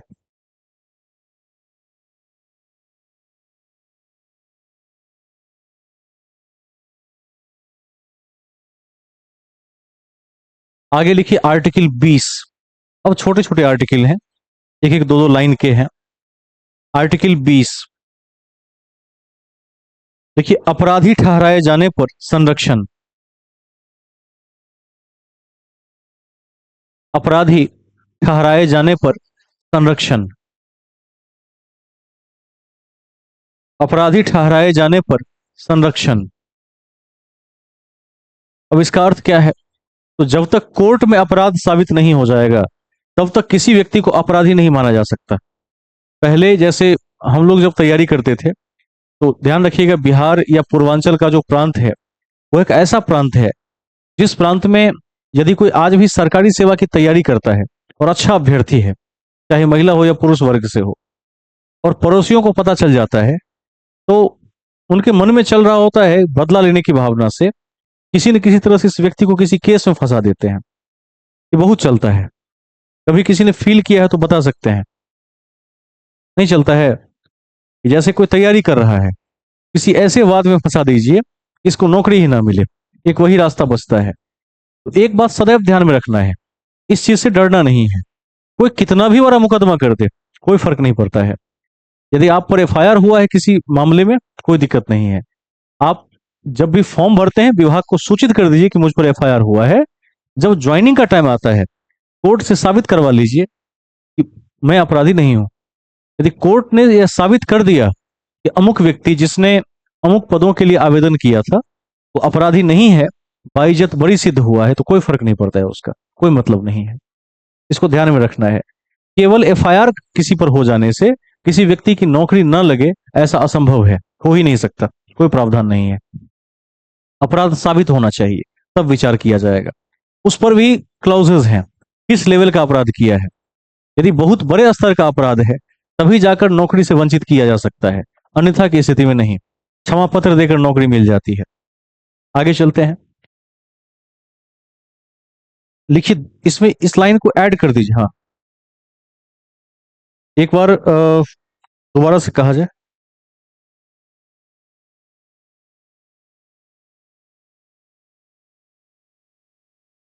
क्या लंबित है? यदि वाद लंबित है तो आपको वाद क्लियर करवाना पड़ता है, साबित करना पड़ता है। लेकिन जब भी अप्लाई कीजिए तो उस चीज को साबित शो कर दीजिए कि हम इस वाद में अभी लंबित हैं। आपको पूरा समय मिलता है, उसमें 2-2 साल का समय मिलता है, और कोर्ट से रिक्वेस्ट करने पर क्लियर हो जाता है, बहुत दिक्कत नहीं होती है।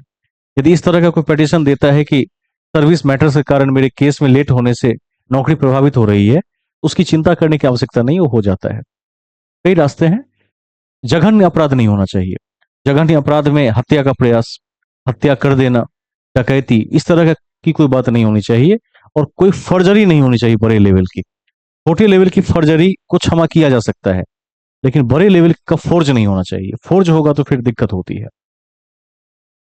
आगे चलते हैं। और कोर्ट, सबसे बड़ी बात, कोर्ट ने साबित कर दिया कि आप अपराधी की श्रेणी में नहीं है, तो कोई दिक्कत नहीं है। एक लाइन लिख के दे दिया तो बच गए।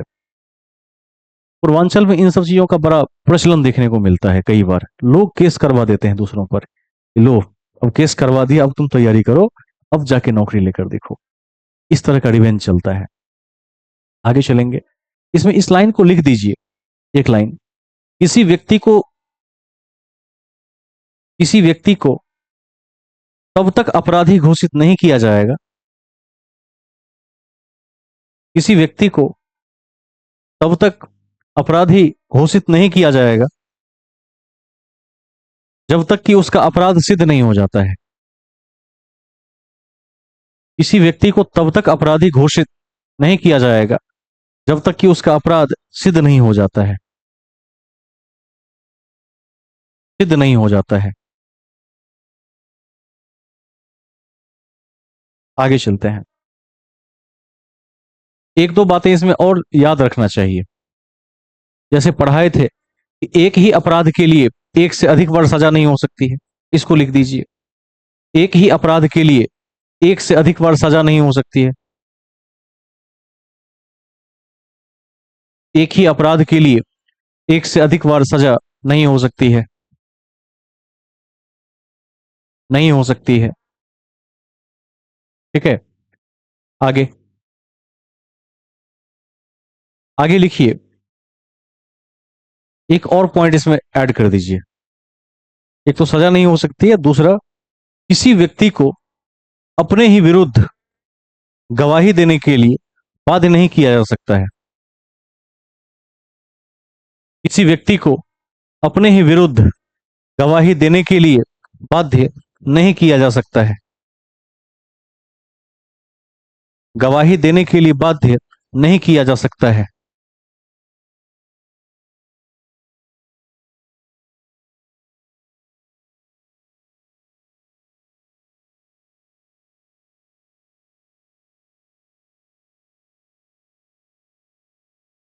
आगे चलेंगे। आर्टिकल 21, प्राण और दैहिक स्वतंत्रता। आर्टिकल 21,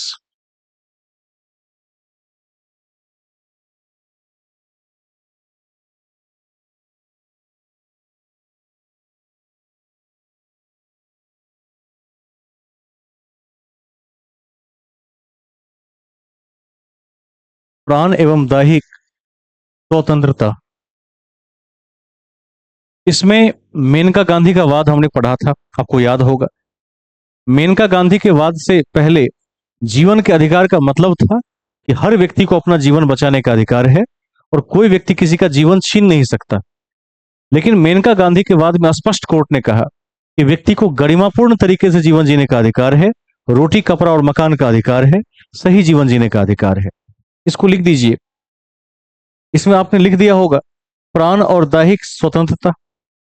आगे ऐड कर दीजिए इसमें, इसका संबंध जीवन की स्वतंत्रता से है। जीवन की स्वतंत्रता से है एवं इससे संबंधित दो वाद, दो केसेस महत्वपूर्ण हैं।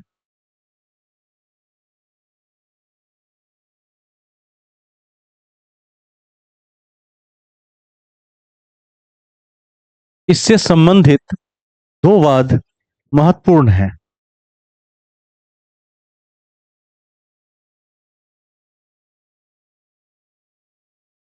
पहला है गोपालनवाद। पिछले क्लास में विस्तार से पढ़ाए थे, देख लीजिएगा।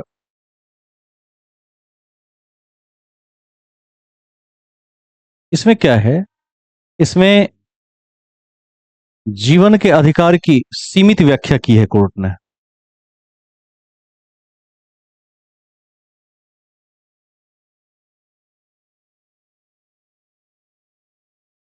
जीवन के अधिकार की सीमित व्याख्या गोपालन वाले वाद में पूछा जाता है। किस वाद में जीवन के अधिकार की सीमित व्याख्या है? उत्तर होगा गोपालनवाद। ठीक है। मेनका गांधी में लिखिए, इसमें जीवन के अधिकार की व्यापक व्याख्या व्याख्या की गई है। इसमें जीवन के अधिकार की व्यापक व्याख्या की गई है। व्याख्या की गई है एवं एवं सुप्रीम कोर्ट ने कहा कि सुप्रीम कोर्ट ने कहा कि जीवन का अर्थ केवल जीवित रहना ही नहीं है। जीवन का अर्थ केवल जीवित रहना ही नहीं है, बल्कि बल्कि गरिमा के साथ जीवन जीना है।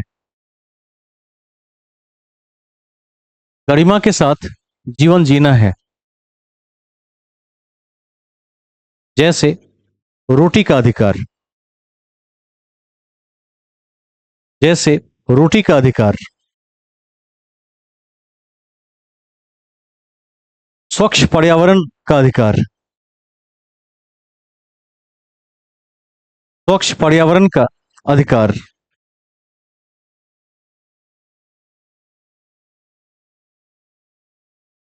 स्वच्छ पर्यावरण का अधिकार, निंदा का अधिकार। निंदा समझते हैं ना, किसी की आलोचना नहीं कर सकते हैं, करेंगे तो मानहानि का केस ठोक सकता है। निंदा का अधिकार।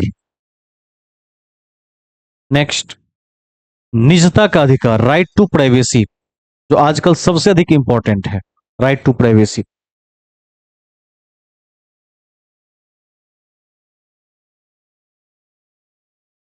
राइट टू प्राइवेसी,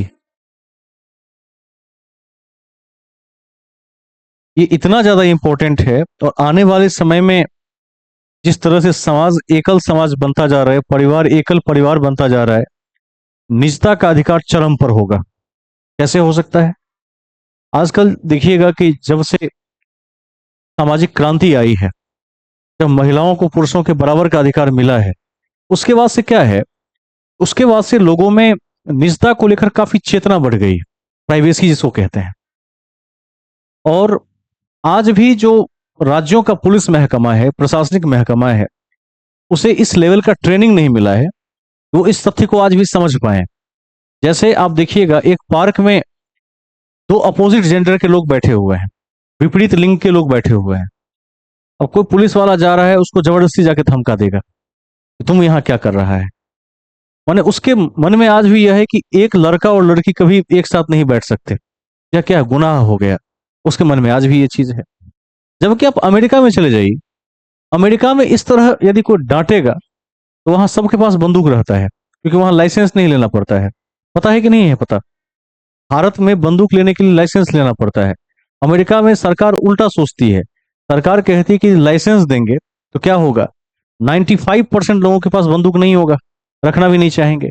5% लोग चोरी छिपे कहीं से बंदूक लाएंगे, और फिर 95% को डरा के लूटेंगे। तो इससे अच्छा है कि सबको बंदूक थमा दो और पूरा छोड़ दे दो बंदूक रखने के, कि भाई तुम्हें कोई डराता है, सीधे गोली मार दो, सीधे हिट कर दीजिए उसको। तो अमेरिका में इस डर से कभी चोरी डकैती नहीं होती। चोरों को पता है बंदूक मेरे पास नहीं, सामने वाले के पास भी है, हम तो चोर हैं, डकैत हैं, सस्ती बंदूक है, उसके पास 10 लाख रुपए की बंदूक है, हमसे पहले उड़ा देगा। तो होता ही नहीं है। यह एक विकसित राष्ट्र की सोच होती है। भारत में क्या है, इसका ठीक उल्टा है सब कुछ। तो फॉरेन कंट्रीज में जो विकसित देश है, वहां इस तरह की घटना होती ही नहीं है। जेंडर इक्वलिटी उस लेवल पर है कि आदमी समझ ही नहीं पाता है कि पुरुष स्त्री में अंतर क्या है, बचपन से बराबर माहौल में ढला बढ़ा है।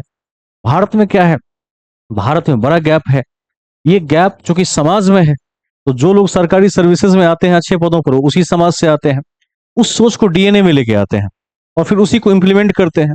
और जब इंप्लीमेंट करते हैं तो समाज फिर खुश होता है कि देखो देखो देखो, कहते थे कि ये अधिकारी बनेगा, हमारे समाज से, हमारे समाज का ही बेटा या बेटी अधिकारी बना, और देखो क्या कार्रवाई कर रहा है। इसी कार्रवाई की उम्मीद भी करते हैं, जबकि कोर्ट इसके सख्त विरुद्ध में है। और ऐसे लोगों की जब पेशी ऐसे अधिकारियों की कोर्ट में होती है, तो संभवतः उनकी नौकरी चली जाती है, बचती नहीं है। ध्यान रखिएगा इसका, क्योंकि जेंडर इक्वलिटी संविधान के टॉप नॉच पर है, और संविधान कभी बर्दाश्त नहीं करेगा इस चीज को, ये चीजें पीछे हो जाए। इसके तहत दक्षिण भारत में एक योजना शुरू की गई थी कि पहला क्लास से दो लड़कियों के बीच में एक लड़के को बैठाने का सिस्टम था, अब पता नहीं क्या है, ताकि जब वो बड़ा हो तो उसके पास इतनी फ्रैंकनेस आ जाए कि ऐसा ना हो कि कभी महिलाओं के बोर्ड में जाके इंटरव्यू पुरुष फेस करे, या पुरुषों के बोर्ड में महिला फेस करे तो शर्मा जाए। आजकल ऐसा होता है। यदि ग्रामीण पृष्ठभूमि का कोई बच्चा है, किसी अच्छे सेवा में जाना चाहता है, और साक्षात्कार है, और गलती से उस सेवा का जो बोर्ड है, उसका चेयरपर्सन किसी महिला के हाथ में पावर है, उसकी अध्यक्षा कोई महिला है, हो गया, सत्यानाश हो जाता है उसके इंटरव्यू का। वो जाता है, पहले ही इतना झिझक से शर्मा जाता है कि जो भी आता रहता है कुछ नहीं बोलता है, और अंत में बाहर होके चला जाता है। ये स्थिति आज भी देखने को मिलती है। शहर के बच्चों में ये लेवल गांव के बच्चों से बहुत ज्यादा है। ध्यान रखना है इसका। तो मैं मूल बातों पर एक बार आता हूं, राइट टू प्राइवेसी पर। जब जब शिक्षा का स्तर बढ़ेगा तो प्राइवेसी की वैल्यू बढ़ती चलेगी। और प्राइवेसी का मतलब है कि बिना दूसरों को क्षति पहुंचाए आपकी जो सूचना है, यदि उस सूचना को आप लीक नहीं करना चाहते तो उस पर आपका पूरा राइट है, बशर्ते कि वो सूचना राष्ट्र या राज्य को क्षति नहीं पहुंचाती हो। अब ऐसा ना हो कि कोई व्यक्ति पाकिस्तान के लिए खुफिया या जासूसी का काम कर रहा हो और उसकी जासूसी का उद्भेदन हो गया तो कोर्ट में चला जाएगा कि भाई मेरे प्राइवेसी को लीक किया गया है, मैं कुछ भी कर रहा था, इससे सरकार को क्या मतलब था, तो ये नहीं चलेगा। लेकिन यदि आपके संबंधों की निजता है, परिवार की निजता है, प्रोफेशन की निजता है, जिससे राष्ट्रद्रोह का कोई मामला पैदा नहीं होता है, तो फिर उस निजता को कोई उछाल नहीं सकता। उछालता है तो उस व्यक्ति के तहत आर्टिकल 32 लगा सकते हैं, 226 लगा सकते हैं, और उस व्यक्ति पर कार्रवाई हो जाएगी, कड़ी कार्रवाई हो सकती है। ये क्लियर समझ लिया आपने राइट टू प्राइवेसी क्या होता है? कोई डाउट नहीं होगा किसी का। मैं आगे चलता हूं। इसमें राइट टू प्राइवेसी में एक एरो देकर यहां नीचे लिख दीजिए, लिखिए व्यक्ति के उस क्रियाकलाप से इसका संबंध है, व्यक्ति के उस क्रियाकलाप से इसका संबंध है, इसका संबंध है जिससे जिससे समाज में अन्य व्यक्तियों पर प्रत्यक्ष प्रभाव नहीं पड़ता है, जिससे समाज में अन्य व्यक्तियों पर प्रत्यक्ष प्रभाव नहीं पड़ता है, प्रत्यक्ष प्रभाव नहीं पड़ता है। ठीक है, याद रहेगा। इसका क्या मतलब है, कौन बता सकते हैं? इसका क्या मतलब है? किसी व्यक्ति के क्रियाकलाप से समाज पर कोई प्रत्यक्ष प्रभाव ना पड़े, इसका क्या मतलब हो सकता है? प्राइवेसी को कैसे डिफाइन करेगा, समझ लीजिए। जैसे तंबाकू के डिब्बों पर क्या लिखा रहता है? टोबैको क्रिएट्स कैंसर, तंबाकू खाने से कैंसर होता है, लिखा रहता है कि नहीं लिखा रहता है? अब एक आदमी उठेगा और वो समाज में क्या करेगा, कहीं ऐसे जगह चला जाएगा जहां स्कूल के बच्चे एकत्रित हैं, उसके सामने बैठकर वो तंबाकू खाने का प्रयास करेगा, गलत शिक्षा देगा उसे, तो फिर क्या होगा? उस व्यक्ति के क्रियाकलाप से समाज प्रत्यक्ष रूप से प्रभावित हो रहा है, इसको प्राइवेसी नहीं कही जाएगी। खाना है, कैंसर को स्वीकार करते हुए खाना है, तो अपने घर के अंदर बैठकर खा सकता है, उस पर बैन नहीं है। बात आ गई समझ में? जैसे कोई शराब पी रहा है, शराब पीना स्वास्थ्य के लिए हानिकारक है, सिगरेट पीना स्वास्थ्य के लिए हानिकारक है। स्कूल सब पर तो, कॉलेज इत्यादि के आसपास तो बोर्ड भी लगा होता है, इस परिसर के 200 मीटर या 500 मीटर के क्षेत्र में किसी प्रकार का धूम्रपान निषेध है। अब कोई जाकर वहां धूम्रपान कर रहा है, उस पर प्रशासन कार्रवाई कर सकता है। वो कहेगा कि भले ही आपकी यह प्राइवेसी हो, लेकिन आपकी प्राइवेसी से प्रत्यक्ष रूप से समाज हिट हो रहा है, इसलिए आप पर यह कार्रवाई होगी, वहां वो प्राइवेसी नहीं रहेगी। इसको याद रखना है। आर्टिकल 22 लिखिए, 22।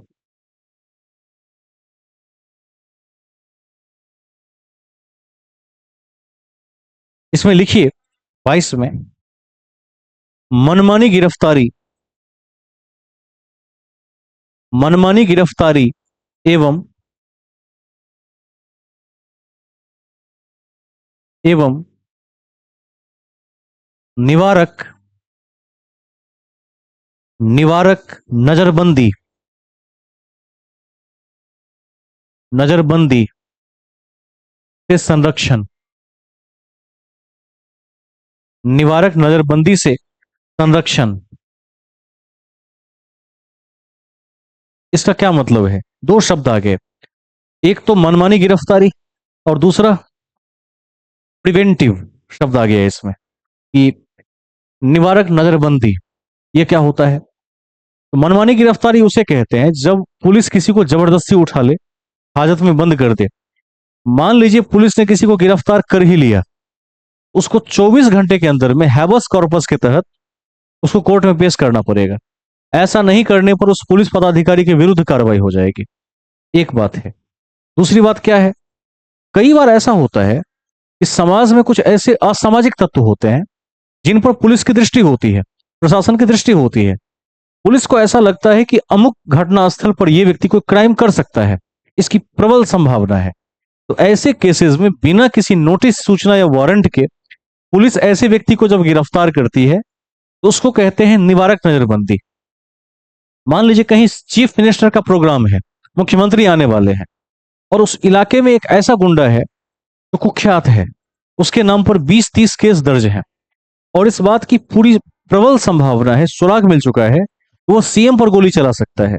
ऐसे व्यक्ति को पुलिस बिना किसी सूचना के सीधे जाके अरेस्ट कर लेगी और तब तक नहीं छोड़ेगी जब तक वो कार्यक्रम समाप्त नहीं हो जाता है। इसको ध्यान रखना है। लेकिन इस अधिकार का दुरुपयोग भी तो हो सकता है, क्योंकि इसमें कुछ साबित तो करना नहीं है, पुलिस को सीधे पकड़ लेना है।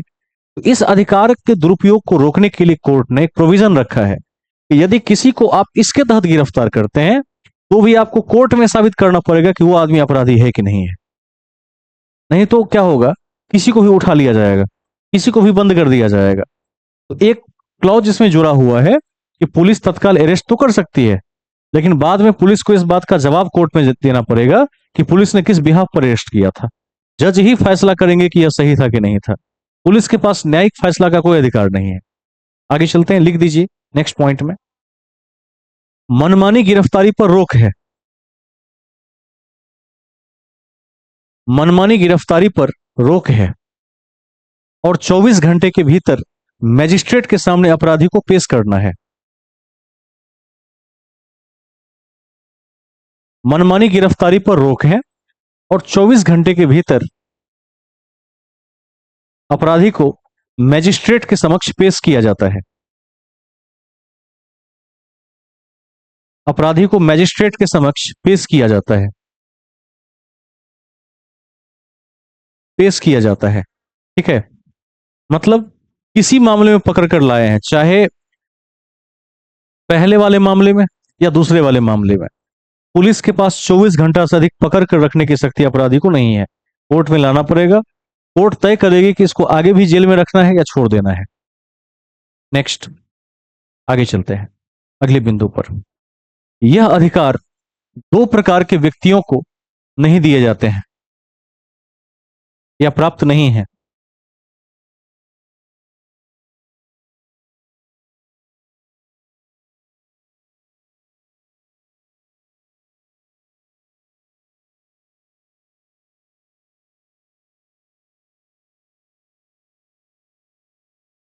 यह अधिकार दो प्रकार के व्यक्तियों को प्राप्त नहीं है। पहला, शत्रु देश के व्यक्ति को।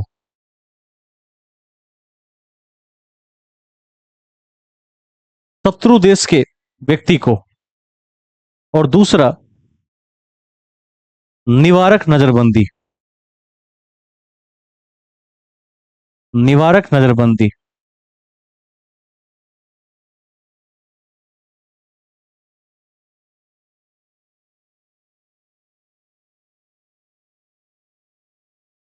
Preventive detention. प्रिवेंटिव डिटेंशन, इन दोनों को प्राप्त नहीं है, बाकी सबको है।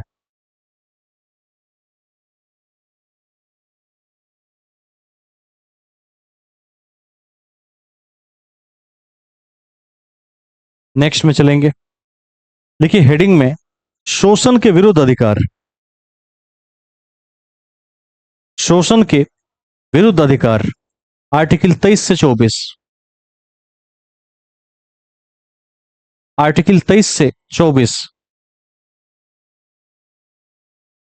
23 से 24। ठीक है, इसमें लिखिए आर्टिकल 23 तीर का चिन्ह। आर्टिकल 23 तीर का चिन्ह। बेगार श्रम का अंत कर दिया गया है। बेगार श्रम का अंत कर दिया गया है। अंत कर दिया गया है। आर्टिकल 24, बाल श्रम प्रतिषेध है। 14 वर्ष से कम ब्रैकेट में बाल श्रम प्रतिषेध है। बाल श्रम प्रतिषेध है। ठीक है, प्रतिषेध है। एक दो पॉइंट इसमें ऐड कर दीजिए, लिखिए अगला पॉइंट इसी में 24 वाले में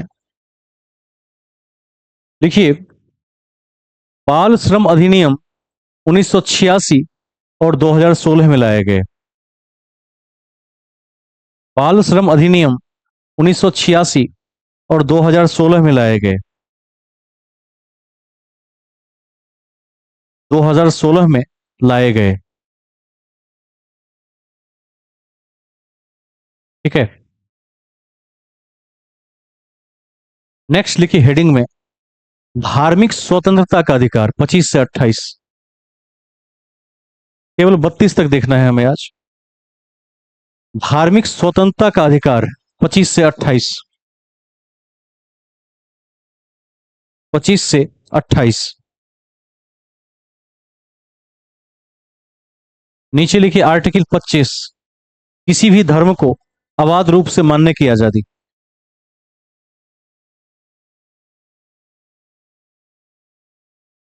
किसी भी धर्म को अबाध रूप से मानने की आजादी। एक बात यहां ध्यान रखना है, जैन धर्म में क्या है, संन्यास की प्रथा है। तो जो जैनी लोग हैं, जैन धर्म के लोग हैं, वो संन्यास धारण कर सकते हैं, इसकी छूट है। लिख दीजिए नोट में, जैनियों में संन्यास की प्रथा है, ब्रैकेट में आर्टिकल 25 के तहत वैध है। जैनियों में संन्यास की प्रथा है जो आर्टिकल 25 के तहत वैध है। वैध है। आर्टिकल 26, धार्मिक प्रबंधन का अधिकार। आर्टिकल 26,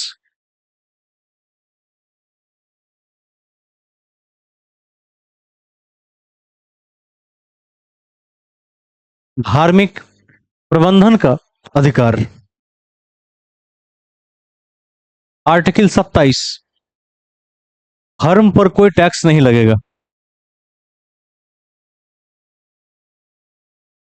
धर्म पर कोई टैक्स नहीं लगेगा। धर्म पर कोई टैक्स नहीं लगेगा। आर्टिकल 28, राज्य और धार्मिक शिक्षा का संबंध दिखाता है। राज्य और धार्मिक शिक्षा के बीच संबंध को दिखाता है।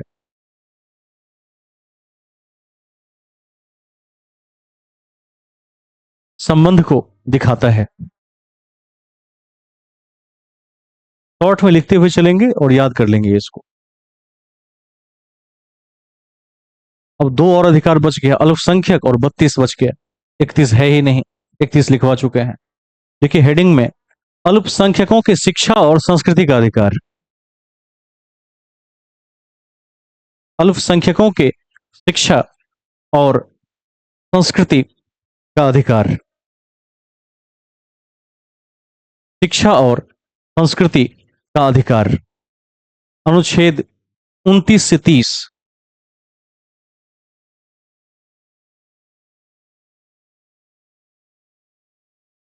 29 से 30। नीचे लिखिए आर्टिकल 29, 29।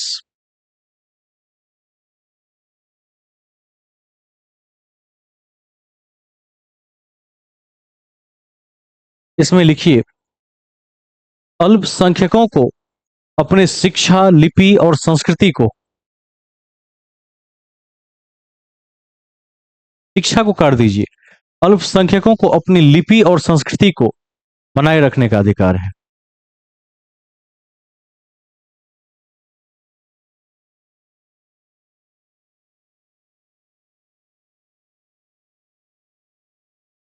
संस्कृति एवं लिपि को बनाए रखने का अधिकार है। आर्टिकल 30, अल्पसंख्यकों को शिक्षण संस्थान स्थापित करने और चलाने का अधिकार। शिक्षण संस्थान स्थापित करने और चलाने का अधिकार।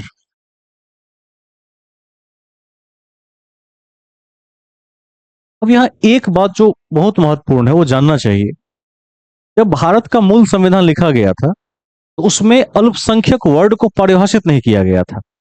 उसको बहुत बाद में आके डिफाइन किया गया है कि किसको हम कहेंगे माइनॉरिटी और किसको कहेंगे मेजोरिटी, कौन होगा बहुसंख्यक और कौन होगा अल्पसंख्यक। इस पॉइंट को लिख दीजिए नोट में। देखिए, आरंभ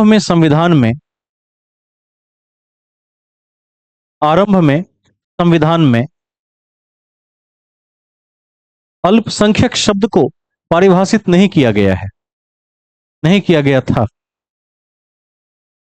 आरंभ में संविधान में अल्पसंख्यक शब्द को परिभाषित नहीं किया गया था।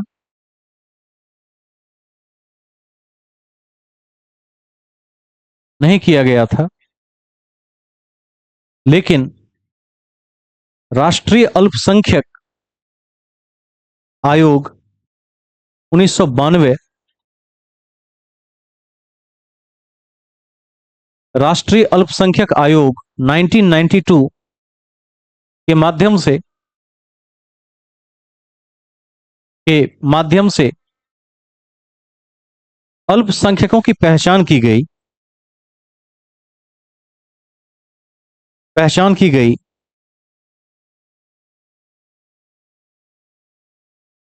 पैराग्राफ बदल कर लिखेंगे इसके बाद। इस कानून के अनुसार इस कानून के अनुसार सर्वाधिक जनसंख्या वाला समूह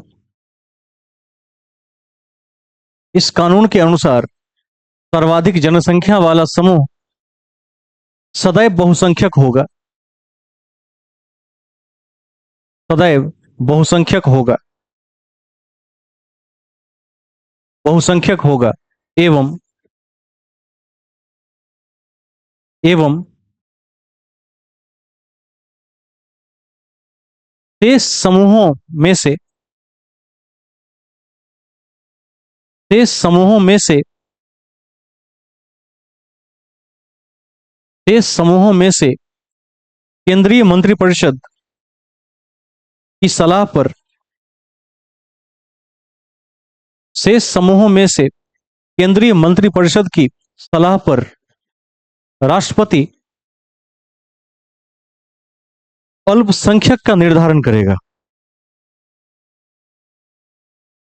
केंद्रीय मंत्रिपरिषद की सलाह पर राष्ट्रपति अल्पसंख्यक का निर्धारण करेगा। ये क्लियर समझ लीजिए अच्छे से। सीधा मतलब इसका है कि जिस समूह की आबादी ज्यादा होगी वो बहुसंख्यक होगा, और जिसकी आबादी कम है वो अल्पसंख्यक होगा। और अल्पसंख्यक किसको कहेंगे, उसमें से किसको नहीं कहेंगे और किसको कहेंगे, यह सेंट्रल कैबिनेट के परामर्श से राष्ट्रपति तय करेगा। ठीक है।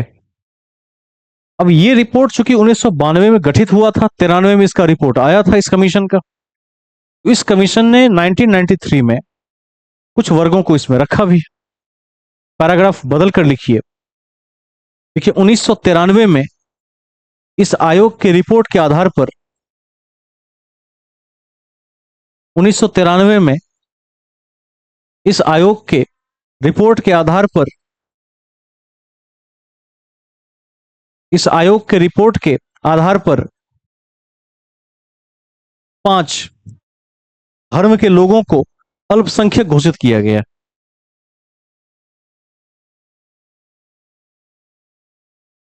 अल्पसंख्यक घोषित किया गया। किस अधिनियम से? 1992 के अधिनियम से। कितने ईस्वी में?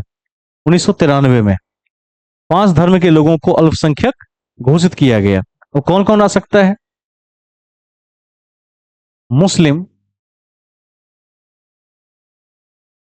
सिख,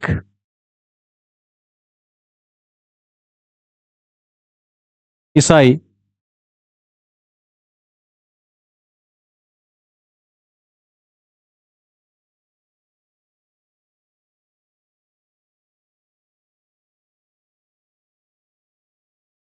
ईसाई, बौद्ध। ईसाई में बड़ा ही होना चाहिए। बौद्ध और पारसी। ये कब बने, कब घोषित हुए? 1993 में अल्पसंख्यक घोषित हुए।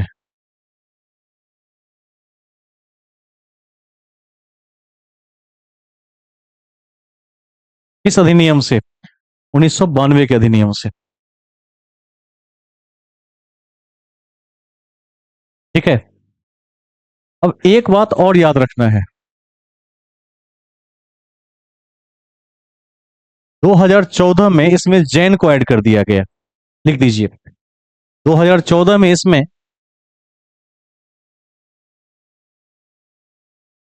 2014 में इसमें जैन को भी जोड़ दिया गया।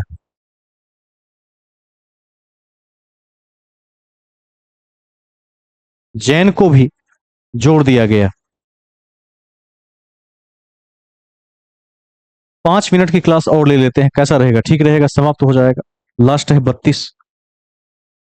देखिए हेडिंग में आर्टिकल 32, 32, आर्टिकल 32, संवैधानिक उपचारों का अधिकार।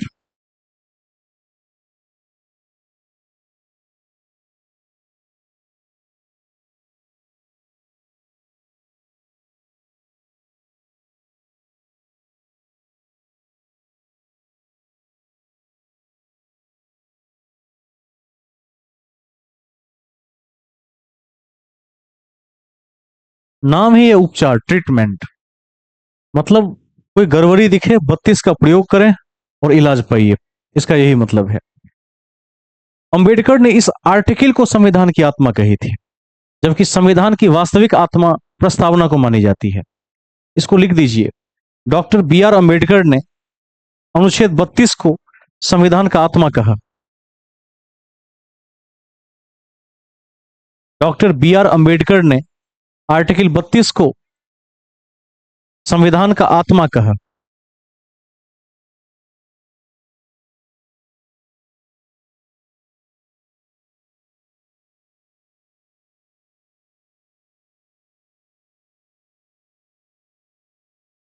एक लाइन ऐड कीजिए, लिखिए, सुप्रीम कोर्ट के द्वारा अनुच्छेद 32 के तहत 5 प्रकार के रिट की व्यवस्था की गई है। 5 प्रकार के रिट की व्यवस्था की गई है। 5 प्रकार के रिट की व्यवस्था की गई है। पहला, बंदी प्रत्यक्षीकरण, तीर का चिन्ह।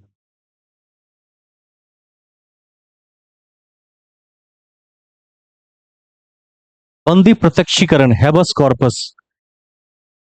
इंग्लिश वाले सेट, उस सेट में सब भेज दिए हैं, वहां से देख लीजिएगा, ठीक है। हैबस कॉर्पस, बंदी प्रत्यक्षीकरण, तीर का चिन्ह देकर लिखिए, यह मूल व्यक्तिगत स्वतंत्रता की गारंटी देता है। मूल व्यक्तिगत स्वतंत्रता की गारंटी देता है। गारंटी देता है एवं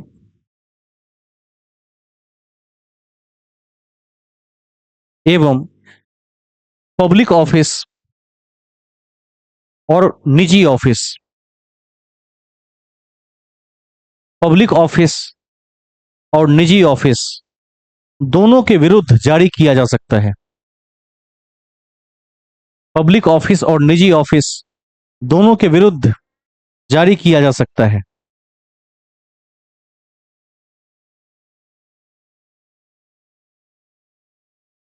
इसमें इसमें आरोपी को 24 घंटे से अधिक समय तक इसमें आरोपी को 24 घंटे से अधिक समय तक पुलिस अरेस्ट करके नहीं रख सकती है। 24 घंटे से अधिक समय तक पुलिस अरेस्ट करके नहीं रख सकती है, बल्कि मैजिस्ट्रेट के समक्ष पेश करना होता है।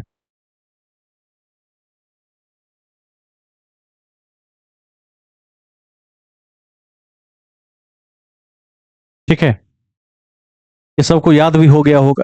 कई बार एक केस स्टडी दिया जाता है इस पर परीक्षाओं में। एक कहानी लिख देगा और कहेगा इस कहानी के आधार पर बताइए इसमें कौन सा रिट लगना चाहिए। कहानी क्या रहेगा? एक निजी कंपनी है, और उस निजी कंपनी ने एक व्यक्ति को क्या किया है, किसी वाद में अरेस्ट करवा दिया है, और वो व्यक्ति 48 घंटे से पुलिस के कब्जे में है। उस व्यक्ति को न्याय किससे मिलेगा? तो बंदी प्रत्यक्षीकरण से न्याय मिलेगा उसको।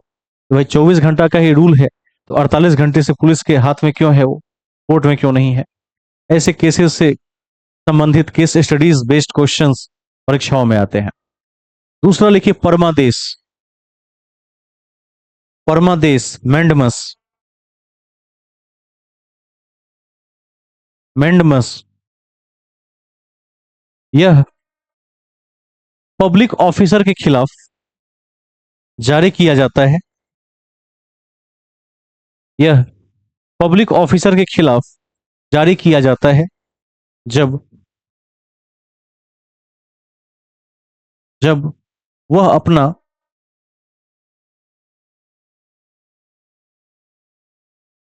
वैध कार्य, लीगल वर्क नहीं कर रहा हो।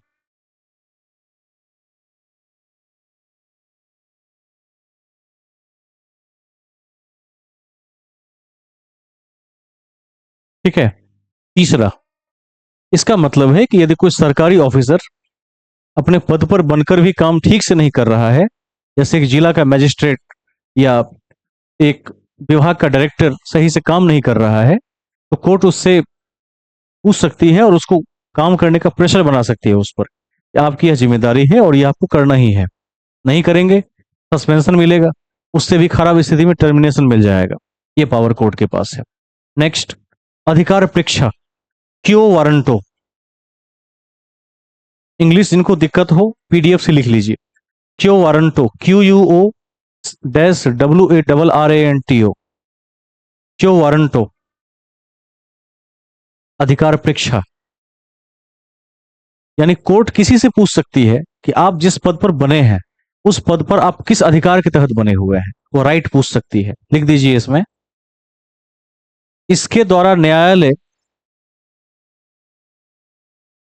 इसके द्वारा न्यायालय किसी लोक पद के व्यक्ति के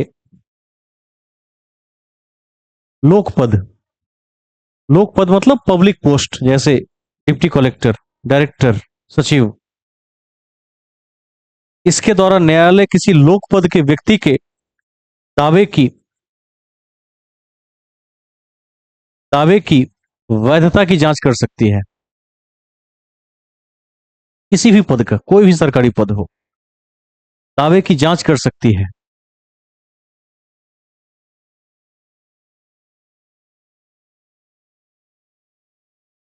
ठीक है, दो और बच गए। अगला लिखिए चौथा में उत्प्रेषण। उत्प्रेषण, इसमें क्या होता है कि जो बड़ा कोर्ट है, जैसे हाई कोर्ट और जिला कोर्ट में हाई कोर्ट बड़ा है, हाई कोर्ट और सुप्रीम कोर्ट में सुप्रीम कोर्ट बड़ा है, तो जो बड़ा कोर्ट है वो निचली अदालत को यह कह सकती है कि आपसे यह मामला नहीं संभल रहा है, तो बड़े कोर्ट को भेजिए। यह निर्देश दे सकता है इसमें। लिख दीजिए इसमें। इसके तहत उच्च न्यायालय निम्न न्यायालय को इसके तहत उच्च न्यायालय निम्न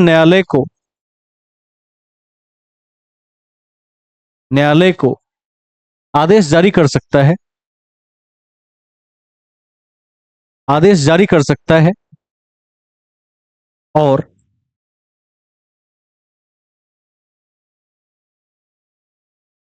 अमुक मामले को, अमुक मतलब जो कोई केस चल रहा हो, अमुक मामले को उच्चतर न्यायालय में भेजने की बात कर सकता है।